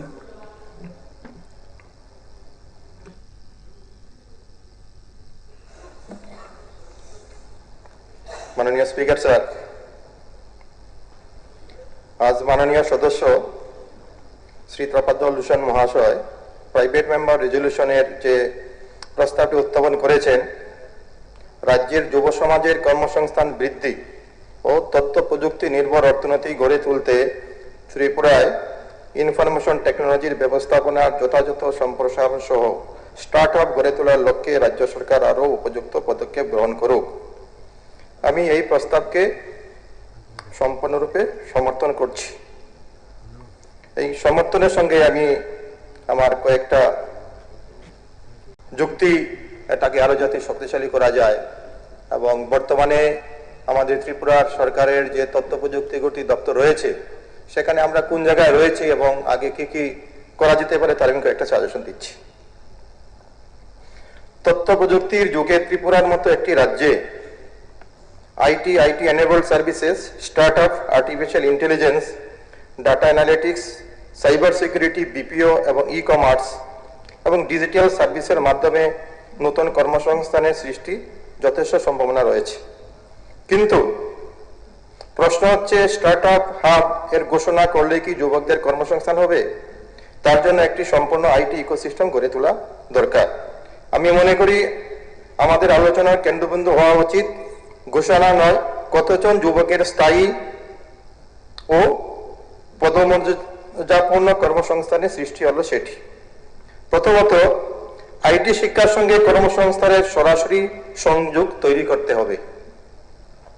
রাজ্যে প্রতি বছর বহু ছাত্রছাত্রী কম্পিউটার সায়েন্স, আইটি, ইঞ্জিনিয়ারিং এবং অন্যান্য প্রযুক্তিগত বিষয় নিয়ে পড়াশোনা করছেন, কিন্তু তাদের বড় অংশ চাকরির সন্ধানে বেঙ্গালুরু, হায়দ্রাবাদ, পুনে, চেন্নাই, দিল্লি, অন্য রাজ্যে চলে যেতে হচ্ছে। আমাদের লক্ষ্য হওয়া উচিত study in Tripura, work in Tripura. কিন্তু রাজ্যের কলেজ, বিশ্ববিদ্যালয়, এনআইটি এবং অন্যান্য কারিগরি শিক্ষা প্রতিষ্ঠানের সঙ্গে আইটি ইন্ডাস্ট্রির সরাসরি সংযোগ নেই। ফাইনাল ইয়ার থেকে ইন্টার্নশিপ, এন্টারপ্রেনিয়ারশিপ এবং ইন্ডাস্ট্রি ওরিয়েন্টেড ট্রেনিং এবং ক্যাম্পাস রিক্রুটমেন্টের ব্যবস্থা এখানে না বললেই চলে। দ্বিতীয়ত, স্টার্টআপ মানে শুধু রেজিস্ট্রেশন নয়। কতগুলি স্টার্টআপ রেজিস্ট্রেশন হয়েছে এই সংখ্যা দিয়ে সাফল্য বিচার করলে হবে না। সরকারকে বিধানসভায় জানাতে হবে কতগুলি স্টার্টআপ বর্তমানে কাজ করছে, কতগুলি স্টার্টআপ গত 3 বা 5 বছরের পরেও এখনো টিকে রয়েছে, কাজ করছে। কতজন যুবককে প্রকৃতপক্ষে কর্মসংস্থান দেওয়া হয়েছে, কতগুলি স্টার্টআপ রাজ্য সরকারের আর্থিক সহায়তা পেয়েছে এবং সেই স্টার্টআপগুলির মধ্যে কতগুলি আগরতলার বাইরে কাজ করছে। স্টার্টআপের সাফল্যর আসল মাপকাঠি রেজিস্ট্রেশন নয়, সার্ভাইভাল, ইনভেস্টমেন্ট, টার্নওভার এবং এমপ্লয়মেন্ট জেনারেশনের মধ্যে দিয়ে। তৃতীয়ত হচ্ছে, স্টার্টআপ হাবগুলি আগরতলা কেন্দ্রিকই হলে চলবে না, যেটা মাননীয় বিধায়ক বলেছেন ওনার আলোচনাতে। ত্রিপুরা মানে আগরতলা নয়, ধর্মনগর, কৈলাসহর, রামবাসা, খোয়াই, উদয়পুর, বিলোনিয়া, অন্যান্য মহকুমার শিক্ষিত যুবক যুবতীরা যাতে সমান সুবিধার অধিকারী হন। তাই আমি প্রস্তাব করছি প্রতিটি জেলায় পর্যায়ক্রমে district startup IT facilitation centre গড়ে তোলা হোক। সেখানে high speed internet co-working space, incubation, legal assistant, accounting support এবং ব্যাংক ক্রেডিট ফ্যাসিলিটির ব্যবস্থা করতে হবে। চতুর্থত, সরকারকে আইটি কর্মসংস্থানের বাজার তৈরিতে ভূমিকা গ্রহণ করতে হবে। রাজ্য সরকার বিভিন্ন দপ্তরে software development, data management, digitisation, GIS mapping, website maintenance, cyber security, call centre এবং হেল্প ডেস্ক এবং অন্যান্য আইটি রিলেটেড কাজের যে বিপুল অর্থ ব্যয় করা হচ্ছে, এই কাজগুলির একটি নির্দিষ্ট অংশ ত্রিপুরা বেসড আইটি কোম্পানিজকে এবং এলিজিবল স্টার্টআপকে দেওয়ার জন্য একটা স্বচ্ছ প্রকিউরমেন্ট পলিসি আমাদেরকে করতে হবে। অর্থাৎ government should not only promote startup, government should also create a market for the startups in Tripura. এর ফলে রাজ্যের অর্থ রাজ্যের মধ্যে থাকবে এবং স্থানীয় যুবকদের কর্মসংস্থান সৃষ্টি হবে। পঞ্চমত, বিপিও এবং ওয়ার্ক ফ্রম হোম ত্রিপুরার সম্ভাবনাকে কাজে লাগাতে হবে। ত্রিপুরার শিক্ষিত যুব সমাজ বাংলা, ইংরেজি, হিন্দি সহ একাধিক ভাষায় কাজ করতে সক্ষম। এই মানব সম্পদকে কাজে লাগিয়ে BPO, customer support, back office service, accounting service, medical transcription, digital content এবং রিমোট আইটি সার্ভিসের ক্ষেত্র গড়ে তোলা সম্ভব। বড় আইটি ও বিপিও সংস্থাগুলিকে ত্রিপুরায় আনার জন্য ত্রিপুরা সরকারকে ইনসেন্টিভের ব্যবস্থা করতে হবে। কোম্পানিগুলি যদি ত্রিপুরায় 100, 200 বা 500 যুবক বা যুবতীকে কর্মসংস্থান দেয়, তাহলে সেই কর্মসংস্থানের ভিত্তিতে তাদের সেই সুবিধাটুকু দেওয়া বিবেচনা করা দরকার। ষষ্ঠত, নতুন প্রযুক্তির জন্য এখন থেকে যুবকদের প্রস্তুত করতে হবে। বিশ্বের আইটি সেক্টরে দ্রুত পরিবর্তন হচ্ছে। আর্টিফিশিয়াল ইন্টেলিজেন্স এবং মেশিন লার্নিং এবং ক্লাউড কম্পিউটিং এর যে বিস্তার হচ্ছে, সেটার জন্য যে ধরনের ব্যবস্থা আমাদের এডুকেশন সিস্টেমের মধ্যে করা দরকার, সেখানে দুটো উদাহরণ আমি দিতে চাই। একটা আজকে সকালবেলা প্রশ্নোত্তর পর্বে আলোচনার সময় উল্লেখ হয়েছিল যে আমাদের যে 4 ইয়ার্স ডিগ্রি কোর্স, অনার্সের সঙ্গে যে আমাদের যে রিসার্চের যে ম্যাটারটা, সেই রিসার্চের দেখা গেছে যে প্রত্যেকটা কলেজের মধ্যে তাদের মিনিমাম 2 জন করে, যেখানে পিএইচডি হোল্ডার থাকা দরকার তাদের রিসার্চে পার্সু করার জন্য, মোর দেন 10,000 স্টুডেন্ট আমাদের ত্রিপুরাতে যারা এবার 4th ইয়ারে রয়েছে, যাদের এই সুযোগ থেকে তারা বঞ্চিত হচ্ছে। এবং এটা যদি তারা করতে পারো, ডাইরেক্টলি তারা আপনার পিএইচডি করার সুযোগ পেত। আরেকটা বিষয় উল্লেখ করব, আমার ত্রিপুরা এখন মোর দেন 1000 আইসিটি প্রজেক্টের মাধ্যমে বিভিন্ন স্কুলে তারা কম্পিউটার এডুকেশনের সার্ভিস দিচ্ছেন। তাদের মেন উদ্দেশ্য ছিল, সরকারের যে মেন উদ্দেশ্য ছিল এই প্রজেক্টে, যে তারা যারা ক্লাস 6, 7, 8, 9, 10 যে সমস্ত ছেলেমেয়েরা পড়াশোনা করছে, তাদের আইটিতে স্ট্রং করার জন্য তাদেরকে কম্পিউটার শেখানো হবে। কম্পিউটার রিলেটেড যে সমস্ত স্কুলগুলি স্কুল ক্যারিকুলামের মধ্যে থাকবে সেখানে প্রোভাইড করা হবে। কিন্তু অত্যন্ত দুঃখের সঙ্গে বলতে হচ্ছে, আমি নিজে প্র্যাকটিক্যালি করেছি, বিভিন্ন স্কুলে যখন ভিজিট করেছি, যাদেরকে রিক্রুট করা হচ্ছে তারা স্কুলে গিয়ে তারা কম্পিউটারের রানিং এর কাজ করে না। 10% মতো হচ্ছে তারা স্কুলের মধ্যে শুধু কম্পিউটার শেখায়, বাকি কাজগুলি যেহেতু স্কুলের মধ্যে শিক্ষক নেই, তারা অন্যান্য সাবজেক্ট পেপারগুলি পড়ানো হয় তাদের মাধ্যমে।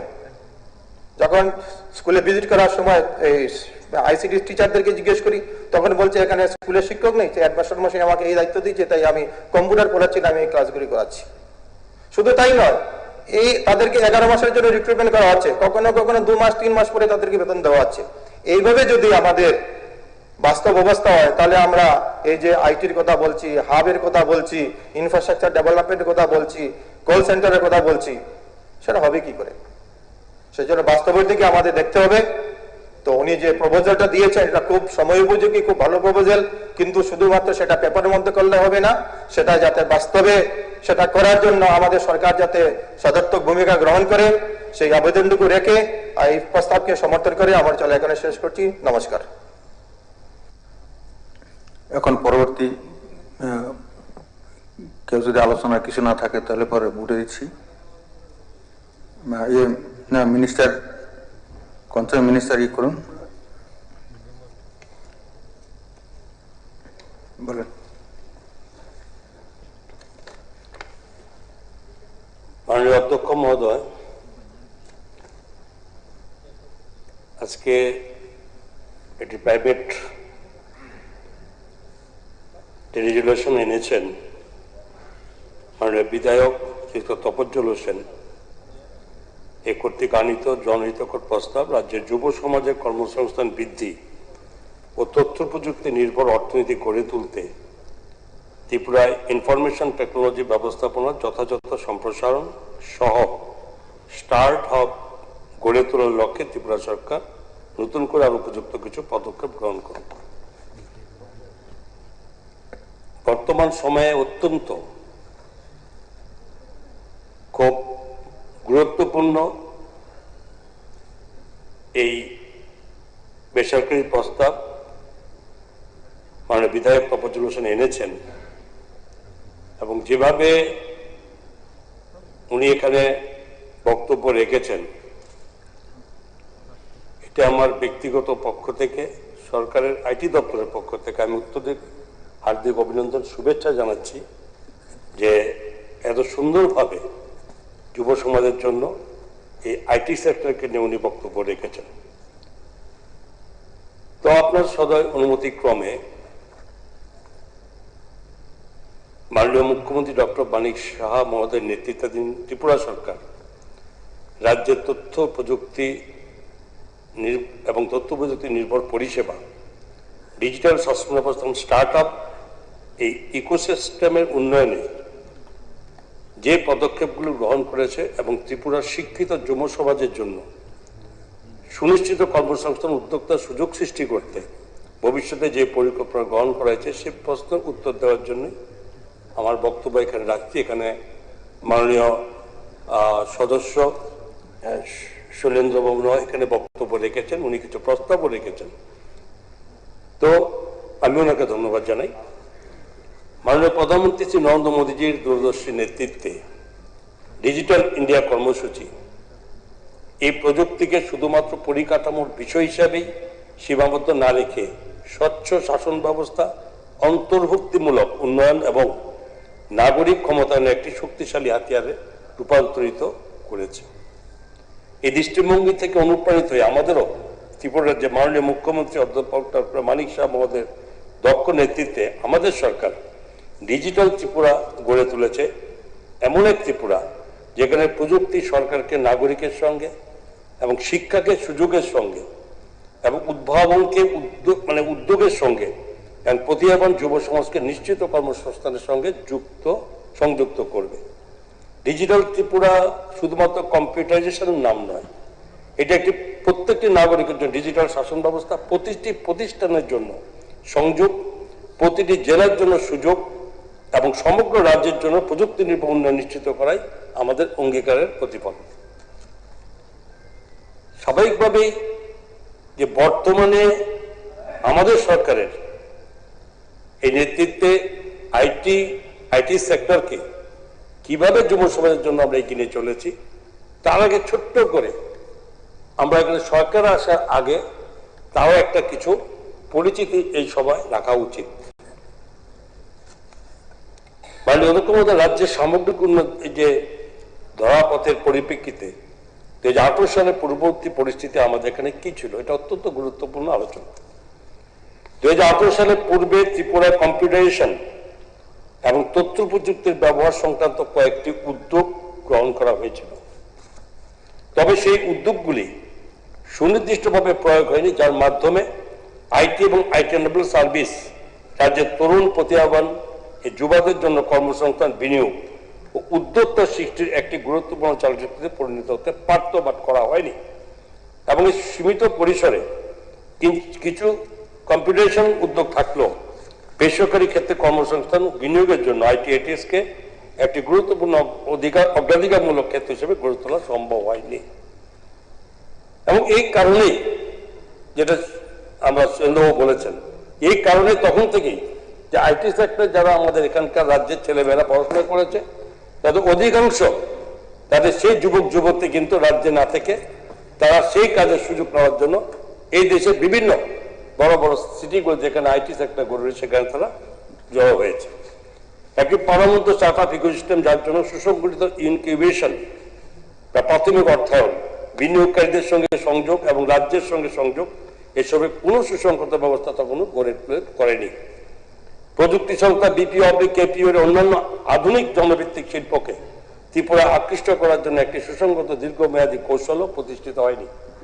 এমনকি ডিজিটাল শাসন ব্যবস্থার ক্ষেত্রে 2017 সালে যখন ই অফিস চালুর যে প্রাথমিক উদ্যোগ নেওয়া হয়েছিল তাও রাজ্যব্যাপী দীর্ঘস্থায়ী বাস্তবায়নের কাঙ্ক্ষিত লক্ষ্যে পৌঁছাতে পারেনি।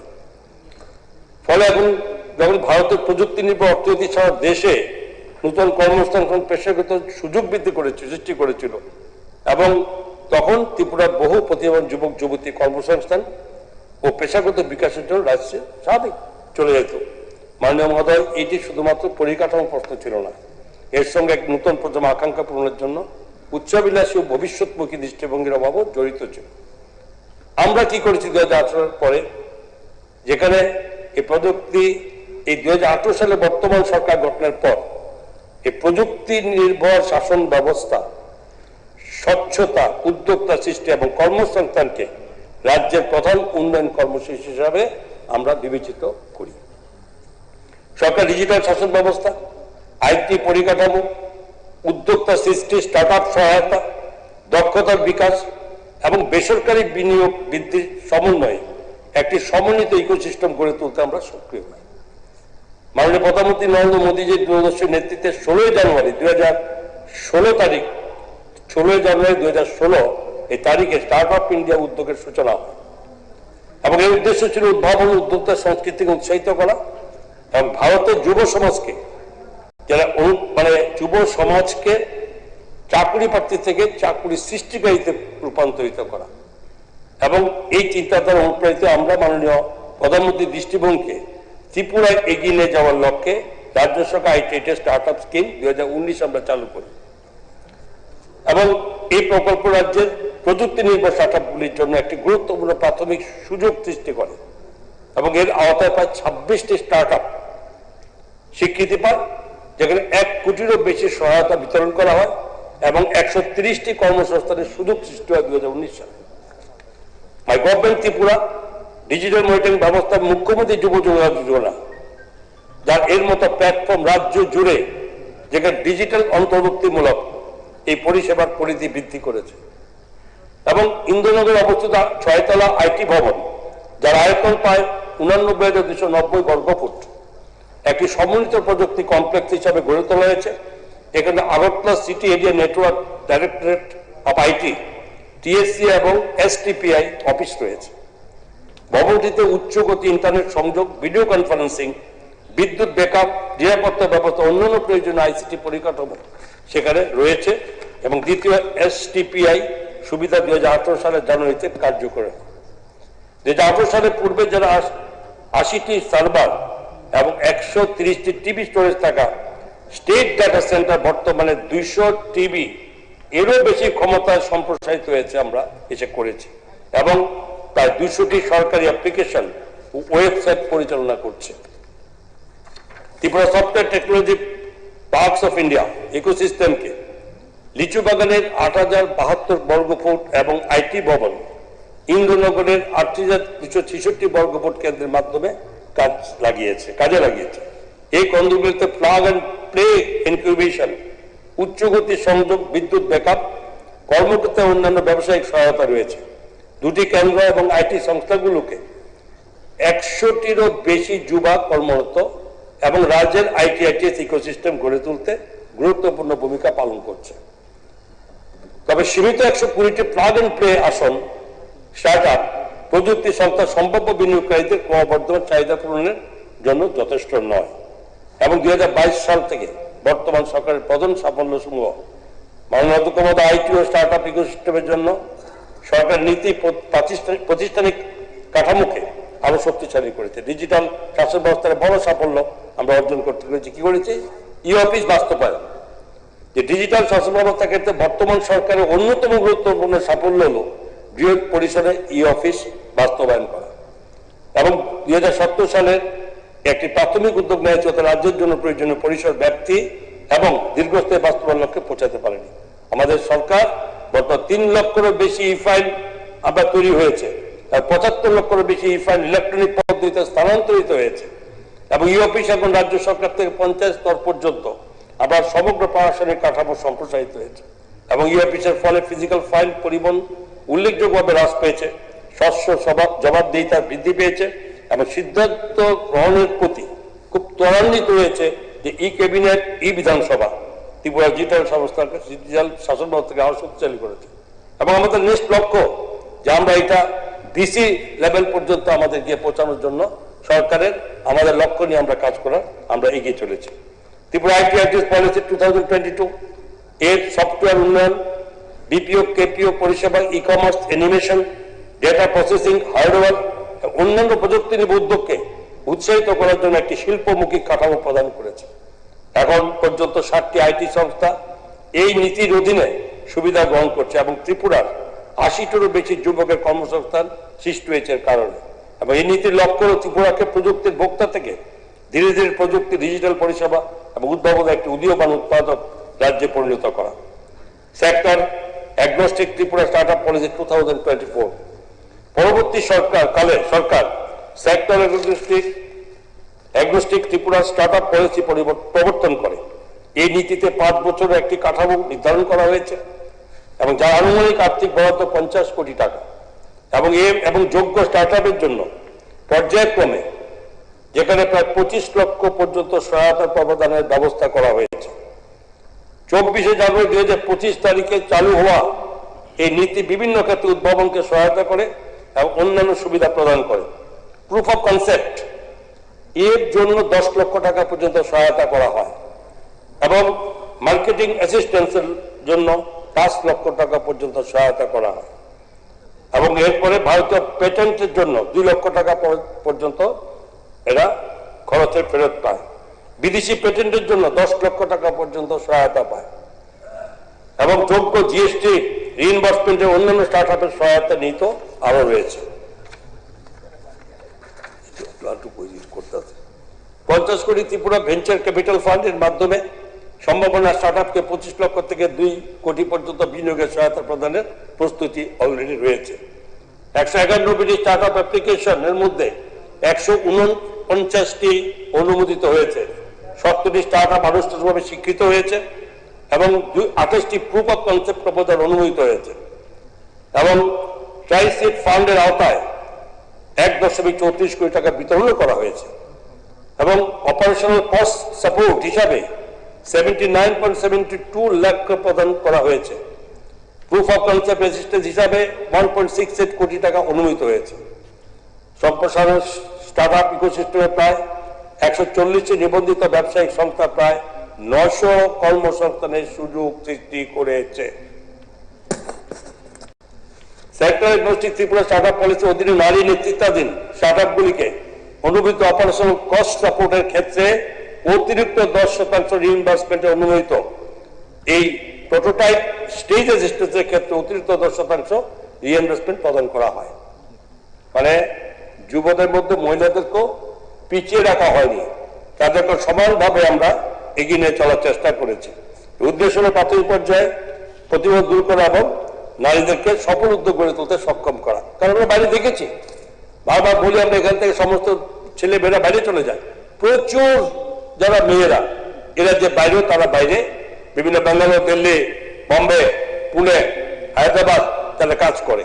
তো তাদেরকে এখানে কাজের তাকে ফিরিয়ে আনার চেষ্টা এবং সেই সঙ্গে নতুন যারা তৈরি হচ্ছে তাদেরকে বাইরে না যাওয়ার জন্য যাতে এটাকে এখানেই রাখা যায় কাজের মাধ্যমে, সেই চেষ্টা যেটা বলেছেন আপনারা অলরেডি সরকার শুরু করে দিয়েছে এবং তার বিনিময়ে এগুলো হচ্ছে। 2024 সালে স্টার্টআপ ইন্ডিয়া রিপোর্ট অনুযায়ী গত 5 বছরে স্টার্টআপ স্বীকৃতি ক্ষেত্রে ত্রিপুরা 66% বৃদ্ধির হার বজায় রেখেছে। ত্রিপুরা উত্তর পূর্বাঞ্চল নারী নেতৃত্বাধীন স্টার্টআপের ক্ষেত্রে শীর্ষস্থান দখল করেছে। নর্থ ইস্টের মধ্যে যদি স্টার্টআপ ক্ষেত্রে এই রাজ্যের মহিলারা সর্বোচ্চ স্থানে আছে। এটা জানবেন যে সরকার কোথাও পিছিয়ে নেই, এটার জন্য আমরা এগিয়ে রেখেছি এবং সেটা আমাদের লক্ষ্য আছে। এবং টিনেজ অলরেডি জানেন Tripura nurturing entrepreneurship and startups already এর উদ্বোধন 26 ফেব্রুয়ারি 2026 আগরতলায় হাপানিয়া রাজ্যের ফ্ল্যাগশিপ ইনকিউবেশন হাব হিসাবে করা হয় এবং এটি উদ্যোক্তা সৃষ্টির বিকাশ, স্টার্টআপকে পরামর্শ প্রদান, বিনিয়োগকারীদের সঙ্গে সংযোগ স্থাপন এবং রাজ্যের উদ্ভাবনমূলক ইকোসিস্টেমকে শক্তিশালী করার জন্য একটি প্রাতিষ্ঠানিক প্ল্যাটফর্ম প্রদান করে। পিছিয়ে নেই, যখন যেটা করা যায় ডেভেলপ তাতে আমরা দিই। ত্রিপুরা এনআইটি আয়োগের অটল ইনোভেশন মিশনের সঙ্গে সহযোগিতা স্টেট ইনোভেশন মিশন চালু করা দেশের প্রথম রাজ্য হিসাবেও আমাদের রাজ্যে গুরুত্বপূর্ণ সাফল্য অর্জন করেছে। এটি যুব সমাজের উদ্ভাবন ও উদ্যোক্তা সংস্কৃতির প্রসার একটি গুরুত্বপূর্ণ পদক্ষেপ। টি-রাইজ পোর্টাল 17 আগস্ট, এ বেশি দিন হয়নি, 17 আগস্ট 2026 তারিখে চালু হওয়া টি-রাইজ পোর্টাল হলো একটি সমন্বিত সিঙ্গেল উইন্ডো প্ল্যাটফর্ম যা স্টার্ট আপ, বিনিয়োগকারী, মেন্টর, শিক্ষা প্রতিষ্ঠান এবং সরকারি সংস্থাগুলিকে একটি প্ল্যাটফর্মে সংযুক্ত করে। এটি ব্যবসার গুরুত্বপূর্ণ ক্ষেত্রগুলিতে অন ডিমান্ড এন্টারপ্রেনারিয়াল সাপোর্ট প্রদান করে এবং বিশ্বের বিভিন্ন প্রান্তে থাকা ত্রিপুরার প্রবাসী প্রযুক্তিবিদ ও পেশাজীবীদের সঙ্গে সংযোগ স্থাপন করে রাজ্যের স্টার্ট আপ ইকোসিস্টেমকে আরো শক্তিশালী করা উদ্যোগ গ্রহণ করে। মানে যেহেতু বক্তব্য রেখেছেন আমাদের সদস্য তপজ্জল হোসেন এবং আমাদের শৈলেন্দ্রজি, ওনারা যেসব বলতে চেয়েছেন, জানতে চেয়েছেন, আমি জানি এটা লম্বা হয়, কিন্তু আমাকে না বললেও তাকে সেখানে অসংখ্য থেকে যাবে, অসম্পূর্ণ থেকে যাবে। আমাকে সময় হলো এটাকে মোটামুটি ভাবে অনেক কিছু বাদ দিয়ে দেবো, সবটা বললে পরে লম্বা টাইম লাগে, আমি চাই না এত লম্বা টাইম নিয়ে এ কথা বলার জন্য। তো যে জিনিসগুলো আমরা করেছি, যার জন্য মূল যে বক্তব্যটা যে ত্রিপুরা যুব সমাজকে কর্মসংস্থানের ব্যবস্থার পাশাপাশি কর্মসংস্থান সৃষ্টি করা, ওইটাই আসল যাবে। একজন পাবে চাকরি, তার আন্ডারে 10 জন 20 জন পাবে, সেটা হচ্ছে আমাদের মূল রাজ্য সরকার লক্ষ্য। এরকম মেমোরেন্ডাম অফ আন্ডারস্ট্যান্ডিং হয়েছে, কার সঙ্গে হয়েছে?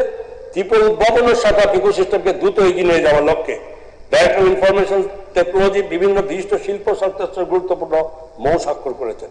যেমন টি-হাব হায়দ্রাবাদের যে 26 ফেব্রুয়ারি 2026 ত্রিপুরা প্রতিষ্ঠিত স্টার্ট আপ ইনকিউবেশন কর্মসূচি, মেন্টরশিপ এবং নেটওয়ার্কে নিয়ে আসার জন্য স্ট্র্যাটেজিক নলেজ পার্টনার হিসাবে কাজ করছে আমাদের সঙ্গে। এবং টি-হাবের নলেজ পার্টনার হিসাবে এই অংশীদারিত্ব নীতি বাস্তবায়ন, mentoring, accelerator programme and fundraising, readiness এবং মার্কেট অ্যাক্সেসের ক্ষেত্রে সহায়তা করছে। এবং 17 আগস্ট 2026 তারিখে ডাইরেক্টর আইটি এবং টি-হাবের উদ্যোগে আগরতলা প্রজ্ঞা ভবনে building A unicorn in Tripura শীর্ষক একদিনের কর্মসূচি অনুষ্ঠিত হয়। এই অনুষ্ঠানে টি-রাইজ পোর্টালের উদ্বোধন করায় এবং নিম্নলিখিত সংস্থাগুলোর সঙ্গে মৌ স্বাক্ষরিত হয়। অ্যামাজন সেলার সার্ভিসেস এই 17 আগস্ট তাদের সঙ্গে স্থানীয় কারিগর, তাঁতি ও বিক্রেতাকে অ্যামাজন কারিগর এই স্টোর ফ্রন্টের আওতায় নিয়েছে। তাদের পণ্যকে সারা দেশের বাজারে যাতে পৌঁছে দেওয়ার সুযোগ সৃষ্টি করেছে, তাদের জন্য আমরা একটা মৌ হয়। জোহো কর্পোরেশন যে 17 আগস্ট, সেটা হচ্ছে যোগ্য স্টার্ট আপগুলিকে এন্টারপ্রাইজ সফটওয়্যার ব্যবহারের জন্য সর্বোচ্চ 1.86 লক্ষ ওয়ালেট ক্রেডিটস প্রদান করেছে, যার ফলে প্রাথমিক প্রযুক্তিগত ও পরিচালনা ব্যয় হ্রাস পাচ্ছে। এইচডিএফসি ব্যাংক সেই 17 আগস্টের মধ্যে স্টার্ট আপ বিল্ড আপ কর্মসূচির মাধ্যমে প্রাথমিক পর্যায়ে এই উদ্যোগগুলিকে উপযোগী banking service, credit guarantee scheme for start up এবং এর ওয়ার্কিং ক্যাপিটাল লোন, ফরেক্স সার্ভিসেস এবং এমপ্লয়ি ইন্স্যুরেন্স এরা প্রদান করেছে, মৌ হয়েছে এবং কাজ শুরু হয়েছে। স্কাইরুট এরোস্পেস মহাকাশ প্রযুক্তির সম্ভাবনা পথ, এই কোম্পানি খুব প্রমিনেন্ট, সারা ভারতবর্ষের মধ্যে প্রমিনেন্ট, যদিও এটা হায়দ্রাবাদ বেস্ট প্রমিনেন্ট। তারাও 17 আগস্ট এখানে এসেছিল, তাদের ভাইস প্রেসিডেন্ট সেখানে এসেছিল প্রজ্ঞা ভবনে। এবং বিল্ডিং এই ইউনিকর্ন ত্রিপুরা কর্মসূচিতে স্কাইরুট এরোস্পেসের এই ভাইস প্রেসিডেন্ট শ্রী তেজস্বী ভগবতুল্লাহ অংশগ্রহণ করেন।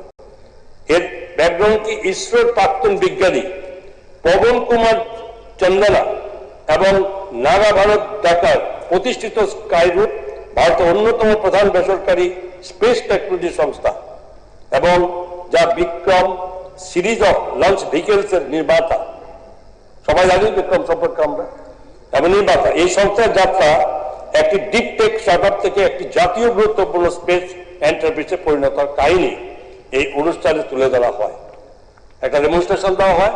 এবং যেখানে এই উদ্যোগের উদ্দেশ্য ছিল ত্রিপুরা ছাত্রছাত্রী, প্রকৌশলী, গবেষক এবং উদ্যোক্তাদের ডিপ টেক ভেঞ্চার বিল্ডিং এবং business scaling and private space সেক্টরের কর্মসংস্থানের সুযোগ সম্পর্কে পরিচিত করা। ত্রিপুরা ও বৃহত্তর উত্তর পূর্বাঞ্চলের প্রার্থীদের জন্য একটি ডেডিকেটেড ট্যালেন্ট কন্ট্যাক্ট চ্যানেলে চালু করা হয়েছে, যার মাধ্যমে স্থানীয় প্রযুক্তিগত প্রতিভাকে ভারতের দ্রুত সম্প্রসারিত এরোস্পেস অ্যান্ড স্পেস টেকনোলজি ইকোসিস্টেমের সঙ্গে যুক্ত করা হবে। তো স্বাভাবিকভাবেই আমাদের ত্রিপুরার যে আইটি সেক্টর, ত্রিপুরা সরকার বসে নেই। এই দেশের বৃহৎ বৃহৎ সংস্থা যাদের মাধ্যমে আইটির আরো বেশি ডেভেলপ হবে এবং আইটি হাব এবং বিভিন্ন ক্ষেত্রে যেখানে আমাদের রাজ্যের ছেলেমেয়েরা যুব সমাজ সেখানে পিছিয়ে থাকবে না, এগিয়ে যাবে, তার ব্যবস্থা থেকে আমরা এর মতো করেছি। আর এই সূচনা শুধুমাত্র স্নাতক হওয়ার পর আমাদের শিক্ষা প্রতিষ্ঠানের মধ্যে হওয়া উচিত। যেটা বলেছেন সেগুলো নিয়ে আমাদের এই প্রতিষ্ঠানের মধ্যে আমাদের এই বিষয়বস্তু আমাদের অধীনে এসেছে। নিউ জেনারেশন ইনোভেশন নেটওয়ার্কের অধীনে যেখানে 12টি প্রতিষ্ঠানকে অনবোর্ড করা হয়েছে, 1.7 কোটি ইনকিউবেশন অপারেশন সাপোর্টের জন্য প্রদান করা হয়েছে এবং 81টি স্টুডেন্ট প্রজেক্ট অনুমোদিত হয়েছে।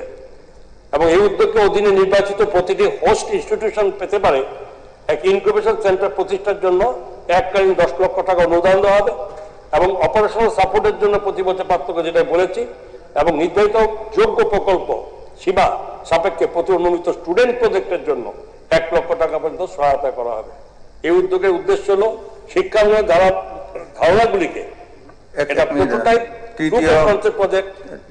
তৃতীয় রেজুলেশনটি পর্যন্ত শেষ পর্যন্ত আমরা সময়টা আমি চেয়ে নিচ্ছি। হ্যাঁ হ্যাঁ, প্রাইভেট মেম্বারদের রেজুলেশন তৃতীয়টি পর্যন্ত চেয়ে নিচ্ছি। এটা দ্বিতীয় চলছে, এটা পরে আরেকটা আমরা কন্টিনিউ করে আজকে মুলতবি করব। ধন্যবাদ মাননীয় অধ্যক্ষ মহোদয়। এর সবে যুক্ত করা এই যে আমরা যুব যোগাযোগ যোজনা আমরা চালু করেছি এবং কি হয়েছে 31.62 কোটি টাকা 63,249 জন ছাত্রছাত্রীকে অনুমোদন করা হয়েছে। স্টুডেন্টদের নিয়ে আমরা পিছিয়ে নেই, শুধু করবো যে স্টুডেন্টদেরও এগিয়ে। আজকে স্টুডেন্ট আগামী দিনের ভবিষ্যৎ, আজকে স্টুডেন্ট আমার আগামী দিনের এই ভারতবর্ষের যুব সমাজের সঙ্গে যুক্ত সমস্ত পৃথিবীতে তারা সুনাম অর্জন করবো। পিছিয়ে নেই, আমরা সেই জায়গায় লক্ষ্য নিয়ে কাজ করেছি এবং 30টি গভর্নমেন্ট ডিগ্রি কলেজের জন্য সুরক্ষিত ফ্রি ওয়াইফাই উদ্যোগটি 2024 সাল থেকে পর্যায়ক্রমে বাস্তবায়িত হয়েছে এবং সেখানে অনেক মানুষ আছেন, অনেক পরিবার আছে তার ছেলে মেয়েরা পয়সা খরচ করে তারা ইন্টারনেট কানেক্টিভিটির সাথে যুক্ত থাকতে পারে। মাননীয় উচ্চ শিক্ষামন্ত্রী এখানে আছেন। 30টি কলেজকে আমরা যুক্ত করেছি। কবে? 2024 সাল থেকে আমরা শুরু করে দিয়েছি এবং প্রথম পর্যায়ে 19টি কলেজ ছিল 21 অক্টোবর 2024 এবং পরবর্তী পর্যায়ে 11টি কলেজ অন্তর্ভুক্ত করা হয় এবং প্রায় 12.32 কোটি বিনিয়োগ এবং 100 Mbps ব্যাকবোন সহ এই প্রকল্পের মাধ্যমে 50,000-এরও বেশি ছাত্রছাত্রী উপকৃত হয়েছে এবং ডিজিটাল শিক্ষা গবেষণা ক্যাম্পাস প্রশাসন আরো শক্তিশালী হবে। অত আমাদের দৃষ্টিভঙ্গি শুধুমাত্র পরিকাঠামো নির্মাণের সীমাবদ্ধ নয়, আমরা access, connectivity, skills, opportunity and পার্টিসিপেশনের সমগ্র ব্যবস্থাকে শক্তিশালী করছি। ডেস্টিনেশন ত্রিপুরা বিজনেস রাজ্য আমরা জানি, এরা সম্পর্কে এরা যে সাড়া দিয়েছে সমস্ত বিজনেসম্যান যারা এই উদ্যোগপতিরা, সেটা এ রাজ্যের প্রতিটি মানুষ, প্রতিটি গ্রাম থেকে শহর পর্যন্ত সকলে জানি। আমরা কি করেছি, যেটা হয়েছিল এটা আমাদের ইন্ডাস্ট্রিয়াল ডিপার্টমেন্ট আনসার মাননীয় মন্ত্রী এখানে উপস্থিত আছেন ছাত্র মহোদয়া। তো সেখানে কি হয়েছিল এই সম্মেলনে, যে বিনিয়োগকারী, শিল্পপতি, শিক্ষা প্রতিষ্ঠান, সরকারি দপ্তরগুলো একত্রিত হয়ে যেখানে বিজনেস টু গভর্নমেন্ট এঙ্গেজমেন্টকে সুদৃঢ় করে বিভিন্ন খাতে সম্মেলনের মাধ্যমে 40টারও বেশি স্ট্র্যাটেজিক মুভ এবং 11টি ইনভেস্টমেন্ট ইন্টারনেট পোর্টালে স্বাক্ষরিত হয়, যা ত্রিপুরার প্রতি বেসরকারি ক্ষেত্রে ক্রমবর্ধমান অবস্থার প্রতিফলন। আইটি সেক্টরের ক্ষেত্রে সম্মেলনটি AI, cloud of data infrastructure, digital inform transformation, drones, AVGC, XR, skills এবং ইনোভেশনের ক্ষেত্রে নতুন অংশীদারিত্বের পথ সুগম করেছে। গুগল এবং সেলসফোর্সের সঙ্গে গুরুত্বপূর্ণ অংশীদারিত্ব এবং অন্যান্য প্রযুক্তি সংস্থার অংশগ্রহণের বিনিয়োগ টেকনোলজি ট্রান্সফার, ইন্ডাস্ট্রি কোলাবোরেশন এবং এমপ্লয়মেন্ট জেনারেশনের নতুন সুযোগ সৃষ্টি করেছে। এন্টারপ্রাইজ সফটওয়্যার এবং share technology infrastructure, legal, accounting, patent এবং ব্যাংকিং এবং technical advisory service, mentoring, capacity building, business development support, investor connection, market linkage এবং promotional programme, innovation event, product demonstration, industry academic কোলাবোরেশনের জন্য এই বিশেষ সুবিধা আমরা এটা করতে পেরেছি।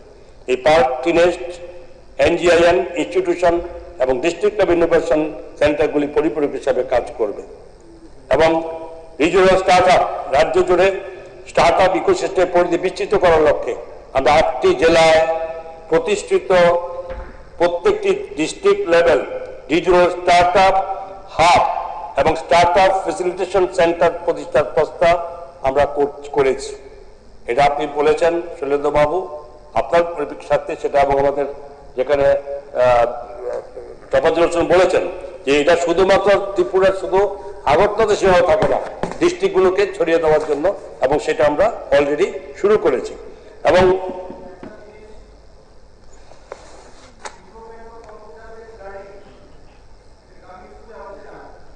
আমি মাত্র শুরু করেছি বলেছি হয়ে গেছে আপনি জবাব দেননি, কিন্তু বলছেন হচ্ছে, মাত্র হয়েছে যে ডেস্টিনেশন অফ ত্রিপুরা, এগুলোতে যে আলোচনা হয়েছে, যে সমস্ত বউ হয়েছে, আমরা শুধু শুধু আগরতলা রাখার জন্য না, সমস্ত ডিস্ট্রিক্টে ছড়িয়ে দেওয়ার কাজ হয়েছে।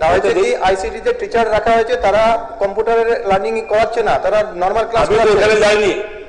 আমি আপনাকে বলছি নতুন করে আমরা শুরু করছি সমস্ত ডিস্ট্রিক্টে এগুলো তৈরি করতে, আমি ওইটা বলছি।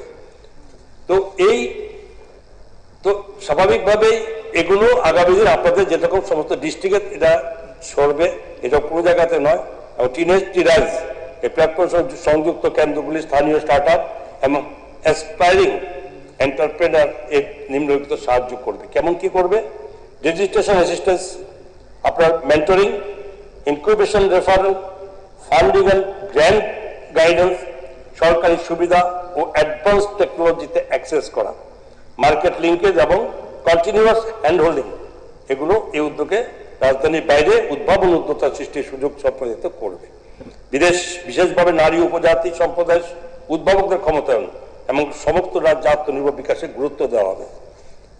আইটি পার্ক, আপনারা জানেন যে শুধু আইটি আমরা করছি, ইনিশিয়াল শুরু হয়েছে এবং এটার মধ্যে অনেক দূর আমরা এগিয়েছি।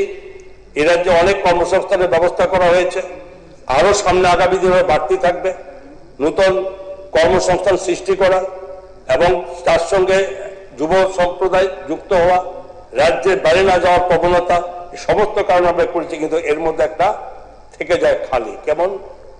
যেমন যদি আমরা কখনো যারা গিয়ে থাকেন, যারা বেঙ্গালুরু গিয়ে থাকি, হায়দ্রাবাদ গিয়ে থাকি, যারা দিল্লি, বম্বে, পুনেতে গিয়ে থাকি, আরো জায়গায় সেখানে আইটি পার্ক আমরা দেখতে পাই বড় বড়। এই আইটি পার্ক গড়ে তোলার সঙ্গে সঙ্গে রাজ্যের আরো আইটি সেক্টরকে আরো বিশালভাবে অগ্রগতি আমরা নিতে পারবো, যেখানে এই রাজ্যের থেকে কোনো ছেলে মেয়ে বাইরে যাওয়া দরকার। ওখানে প্রচুর আইটি পার্ক যখন গড়ে তুলবো আমরা, তখন বিভিন্ন কোম্পানি অটোমেটিক্যালি এখানে আসবে। আর এটা সবাই জেনে যান, আমাদের রাজ্যের 3rd ইন্টারন্যাশনাল ইন্টারনেট গেটওয়ে এই রাজ্য 3য় নম্বরে আছে ভারতবর্ষের মধ্যে। এটা একটা অন্যরকম প্রাপ্তি আমাদের রাজ্যে, যে আমরা 3য় স্থানে আছি। এই ধরনের কানেক্টিভিটি অনেক উন্নত এবং শক্তিশালী, যেটা আমাদের আগামী দিনে এগিয়ে নেওয়ার জন্য অনেক আমরা সুবিধা করবে। তো আইটি পার্ক কি হবে? সরকার আগরতলা আমতলী বাইপাসে একটা অত্যাধুনিক আইটি পার্ক স্থাপনের প্রস্তাব করেছে এবং যা প্রাথমিক বিনিয়োগ হয় প্রায় 500 কোটি টাকা, এবং অনুদান ও সহায়তার জন্য প্রস্তাবটি ভারত সরকারের কাছে জমা দেওয়া হয়েছে। সম্প্রতি ডোনারের একটি উচ্চ পর্যায়ের দল আমাদের এই স্থান তারা সমীক্ষা করে গেছে, পরিদর্শন করেছে, এবং এই পার্কটি একটি সমন্বিত প্রযুক্তির অবকাঠামো কেন্দ্রে গড়ে তোলার পরিকল্পনা সেখানে থাকবে। আমরা খুব আশাবাদী, খুব সহসাই এই ডোনার মিনিস্ট্রি থেকে যে আমাদের এই অনুদান আমরা পাবো, এবং আগামী দিনে যেটা আইটির জন্য একটা উন্নত পথ খুলবে, সেটা এই আইটি পার্ক আমাদের তৈরি হবে। নিশ্চিন্ত সেখানে আমরা এই জায়গায় আজকে থাকবো না। এবং নির্ভরযোগ্য উচ্চ গতির ফাইবার সংযোগ, নিরবচ্ছিন্ন বিদ্যুৎ সরবরাহ, কোওয়ার্কিং, ইনকিউবেশন, প্রশিক্ষণ এবং দক্ষতা উন্নয়নের সুবিধা, যেখানে এআই, সাইবার নিরাপত্তা যেটা আপনি বলেছেন, ক্লাউড পরিষেবা, ফিনটেক এবং উদীয়মান প্রযুক্তির সহায়ক অবকাঠামো তার সঙ্গে যুক্ত হচ্ছে। এবং এবিজিসি এক্সেল, ইলেকট্রনিক্স, ডিজিটাল পরিষেবা, প্রযুক্তি নির্ভর গবেষণার জন্য সুবিধা এবং সাধারণ সভা সম্মেলন ব্যবসায়িক সহায়তার জন্য প্রয়োজনীয় সুবিধা নেওয়া হবে। এবং আমাকে মাননীয় অধ্যক্ষ মহোদয়, আমি আগেও বলেছি যে সবটা বলা যা কি করেছি, যারা চেয়েছিল কি জানতে রাজ্য কিভাবে আইটি সেক্টর কি করছে, আগামী দিনে যুব সমাজের জন্য কি ব্যবস্থা নিয়ে আমরা এগিয়ে চলেছি, কোন কোন কোম্পানির সঙ্গে আমরা মুভ করেছি, এবং সেগুলো যাতে আগামী দিনে রাজ্যের যুব সমাজের মধ্যে এক অন্যতম একটা কর্মসংস্থান এবং কর্ম সৃষ্টিকারী এক আইটি যেখানে হাব তৈরি হয় তার ব্যবস্থা আমরা করেছি, এবং সেটা যাতে আগামী দিনে আরো প্রচন্ড ভাবে প্রচলিত থাকে সেই জন্য স্কুল থেকে কলেজগুলোতে আমরা পৌঁছানোর ব্যবস্থা করছি, যে আজকে যে সেই স্টুডেন্ট আগামী দিনে তাতে আরো বেশি ভাবে ব্যাপ্তি লাভ করে, এবং সেই ব্যবস্থা নিয়ে গিয়ে চলেছি। লম্বা আর বলবো না আমি, তবে এতটুকু বলবো যে এআই সম্পর্কে বলেছি, এটা সারা মানে মাননীয় প্রধানমন্ত্রী নরেন্দ্র মোদীজি এআইটাকে যাতে এই ভারতবর্ষে আমাদের এটা মানে উচ্চ পর্যায়ে পৌঁছাতে পারে তার জন্য নিজে ব্যক্তিগতভাবে ভারত সরকারের মাধ্যমে সেটা ব্যবস্থা করেছেন। আমরা তার পরিণতি লক্ষ্য করে আমরা এগিয়ে চলেছি। লম্বা ইতিহাস, আর এটা বলতে চাইছি না, নিশ্চয়ই আমাদের যারা আছেন যারা বলেছেন নিশ্চয়ই আপনারা বুঝতে পারবেন। এআই সম্পর্কে বলেছিলেন, আমরা কোথাও পিছিয়ে নেই, আগামী দিন এআই শক্তিশালী ত্রিপুরা গড়বে, এটা নিশ্চিন্ত আমি বলতে পারি। উপসংহারে বলি যে আইটিও স্টার্টআপ ইকোসিস্টেমের কাহিনী অনেকাংশে একটি রূপান্তরের কাহিনী, সীমিত বিচ্ছিন্ন উদ্যোগ থেকে প্রযুক্তি উদ্ভাবন, বিনিয়োগ এবং কর্মসংস্থান কেন্দ্র করে একটি উচ্চবিলাসী সমন্বিত ইকোসিস্টেম গড়ে তোলা ওটার কাহিনী। 2018 সালের পূর্বে যা হয়েছে বৃহৎ পরিসরে যুব সমাজের ক্ষমতায়ন হাতিয়ার হিসেবে আইটিআইটিএস ও এন্টারপ্রেনারশিপ পূর্ণ সম্ভাবনা বাস্তবায়িত হয়নি, যা আজ ত্রিপুরাতে রয়েছে। Dedicated IT policy, sector agnostic startup policy এবং seed funding, proof of concept support, incubation institution, innovation network, digital governance platform এবং প্রাইভেট সেক্টরের মতো। এবং আপনারা জানেন যে আমাদের এখানে এয়ারটেলও আমাদের প্রায় 200 কোটি টাকা বিনিময়ে নিজেরা জায়গা নিয়ে যেখানে লিচি বাগানে সেখানে তারা ফুলছে, ডাটা সেন্টার করছে, সেখানেও কর্মসংস্থান শুরু হবে। ওরা কথা দিয়েছেন যে আমাদের এটা শুরু হলে মিনিমাম প্রায় 200 যেখানে যুবক যুবতী সেখানে কর্মসংস্থানের ব্যবস্থা হবে। আর বাকি যে আমি বলেছি যে সমস্ত বড় বড় কোম্পানিগুলো আইটি হাব মানে কোম্পানিগুলো এসেছে তারও প্রতিটি জায়গাতে এই জায়গাতে আমাদের এখানকার অনেক বেশি এখানে সৃষ্টি হবে। এবং তাই আমি আমার বক্তব্য শেষ পর্যায়ে আপনাদের যেটা মানে তুলেছেন, তপজ্জবাবু যেটা তুলেছেন যুব সমাজের জন্য আপনিও বলেছেন, সমর্থন করেছেন। তো আমি তাই আমাদের আইটি দপ্তরের পক্ষ সরকারের পক্ষ থেকে আমি যুব সমাজের প্রতি আমার একটা বার্তা থাকবে স্পষ্ট, যে তোমাদের প্রতিভা স্বীকৃতি পাবে, আগামী দিন আইটি সেক্টর স্বীকৃতি পাবে, তোমাদের ধারণা সমর্থন পাবে এবং তোমাদের উদ্ভাবন উৎসাহ পাবে, তোমাদের সুযোগ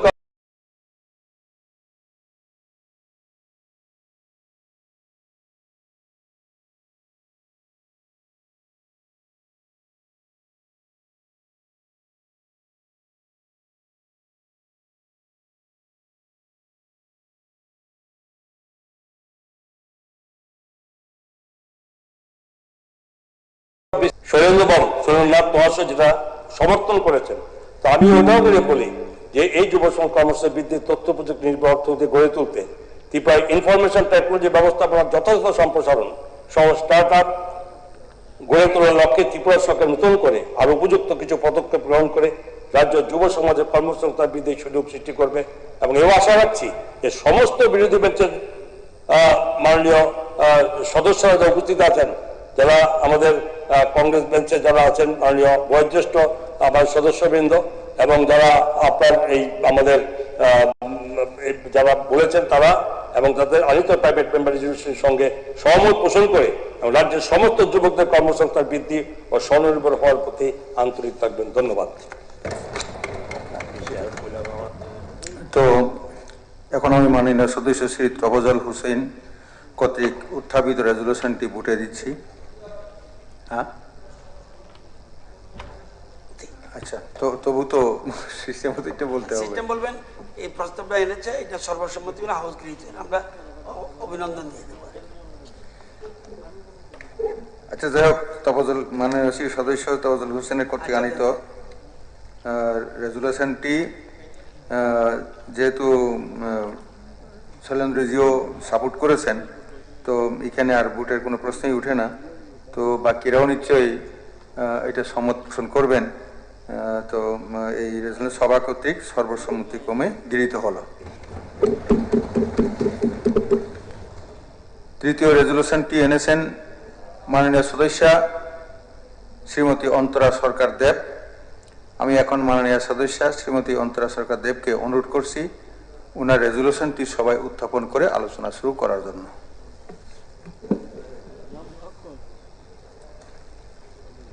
মাননীয় অধ্যক্ষ মহোদয়, নারী স্বনির্ভরতা এবং অর্থনীতি উন্নয়নের লক্ষ্যে ত্রিপুরার মহিলা ও উন্নয়ন প্রকল্প বিষয়ে ত্রিপুরা সরকার কর্তৃক উপযুক্ত পদক্ষেপ গ্রহণের লক্ষ্যে এই মহতী সভায় আমার প্রস্তাব উত্থাপন করছি। মাননীয় অধ্যক্ষ মহোদয়, এই প্রস্তাবটি শুধু মাত্র মহিলাদের জন্য একটি প্রকল্প সম্প্রসারণের দাবি নয়, এর সঙ্গে জড়িয়ে আছে আমাদের রাজ্যের অর্ধেক জনসংখ্যার অর্থনৈতিক ক্ষমতায়ন, পরিবারের আর্থিক নিরাপত্তা, যুব সমাজের কর্মসংস্থান, গ্রামীণ অর্থনীতির বিকাশ এবং সর্বোপরি একটি শক্তিশালী ও স্বনির্ভর ত্রিপুরা গড়ে তোলার স্বপ্ন। আমরা সকলেই জানি একটি পরিবারকে এগিয়ে নিয়ে যাওয়ার ক্ষেত্রে একজন নারীর ভূমিকা কতটা গুরুত্বপূর্ণ। একজন নারী যখন নিজের উপার্জনের পথ তৈরি করতে পারেন তখন শুধু তার ব্যক্তিগত জীবনেই পরিবর্তন আসে না, সেই আয়ের সুফল পৌঁছে যায় তার সন্তান, পরিবার এবং শেষ পর্যন্ত সমগ্র সমাজের কাছে। তাই একজন নারীকে স্বনির্ভর করা মানে শুধু একজন মানুষকে স্বাবলম্বী করা নয়, একটি পরিবারকে শক্তিশালী করা। আর হাজার হাজার নারীকে স্বনির্ভর করা মানে গোটা রাজ্যের অর্থনীতিকে শক্তিশালী করার পথে এগিয়ে নিয়ে যাওয়া। মাননীয় অধ্যক্ষ মহোদয়, ত্রিপুরার মহিলাদের মধ্যে প্রতিভার কোনো অভাব নেই। আমাদের গ্রামের মহিলা, শহরের মহিলা, পাহাড়ি এলাকার মহিলা, চা বাগান এলাকার মহিলা অনেকে নিজেদের দক্ষতা ও পরিশ্রম দিয়ে বিভিন্ন ধরনের কাজ করছেন। কেউ বাঁশ-বেতের সামগ্রী তৈরি করছেন, কেউ তাঁত ও হস্তশিল্পের সঙ্গে যুক্ত, কেউ খাদ্য প্রক্রিয়াকরণ করছেন, কেউ মাটির তৈরি বিভিন্ন সামগ্রী তৈরি করছেন, কেউ মশলা, আচার, পাঁপড় বা অন্যান্য খাদ্যদ্রব্য তৈরি করছেন, কেউ পশুপালন, হাঁস মুরগি পালন বা কৃষিভিত্তিক কাজে যুক্ত, আবার কেউ মৃৎশিল্প, ছোট দোকান, বিউটি কেয়ার, সেলাই বা অন্যান্য পরিষেবা ভিত্তিক উদ্যোগ পরিচালনা করছেন। কিন্তু সমস্যা হচ্ছে অনেক ক্ষেত্রে তাদের প্রতিভা ও পরিশ্রমের সঙ্গে প্রয়োজনীয় প্রশিক্ষণ, মূলধন, আধুনিক প্রযুক্তি, বাজার এবং সঠিক বিপণন ব্যবস্থার সংযোগ ঘটছে না। ফলে একজন মহিলা ভালো পণ্য তৈরি করেও তার পণ্যের ন্যায্য মূল্য পাচ্ছেন না। কেউ ব্যবসা শুরু করার ইচ্ছা থাকা সত্ত্বেও প্রয়োজনীয় ঋণ বা আর্থিক সহায়তার অভাবে পিছিয়ে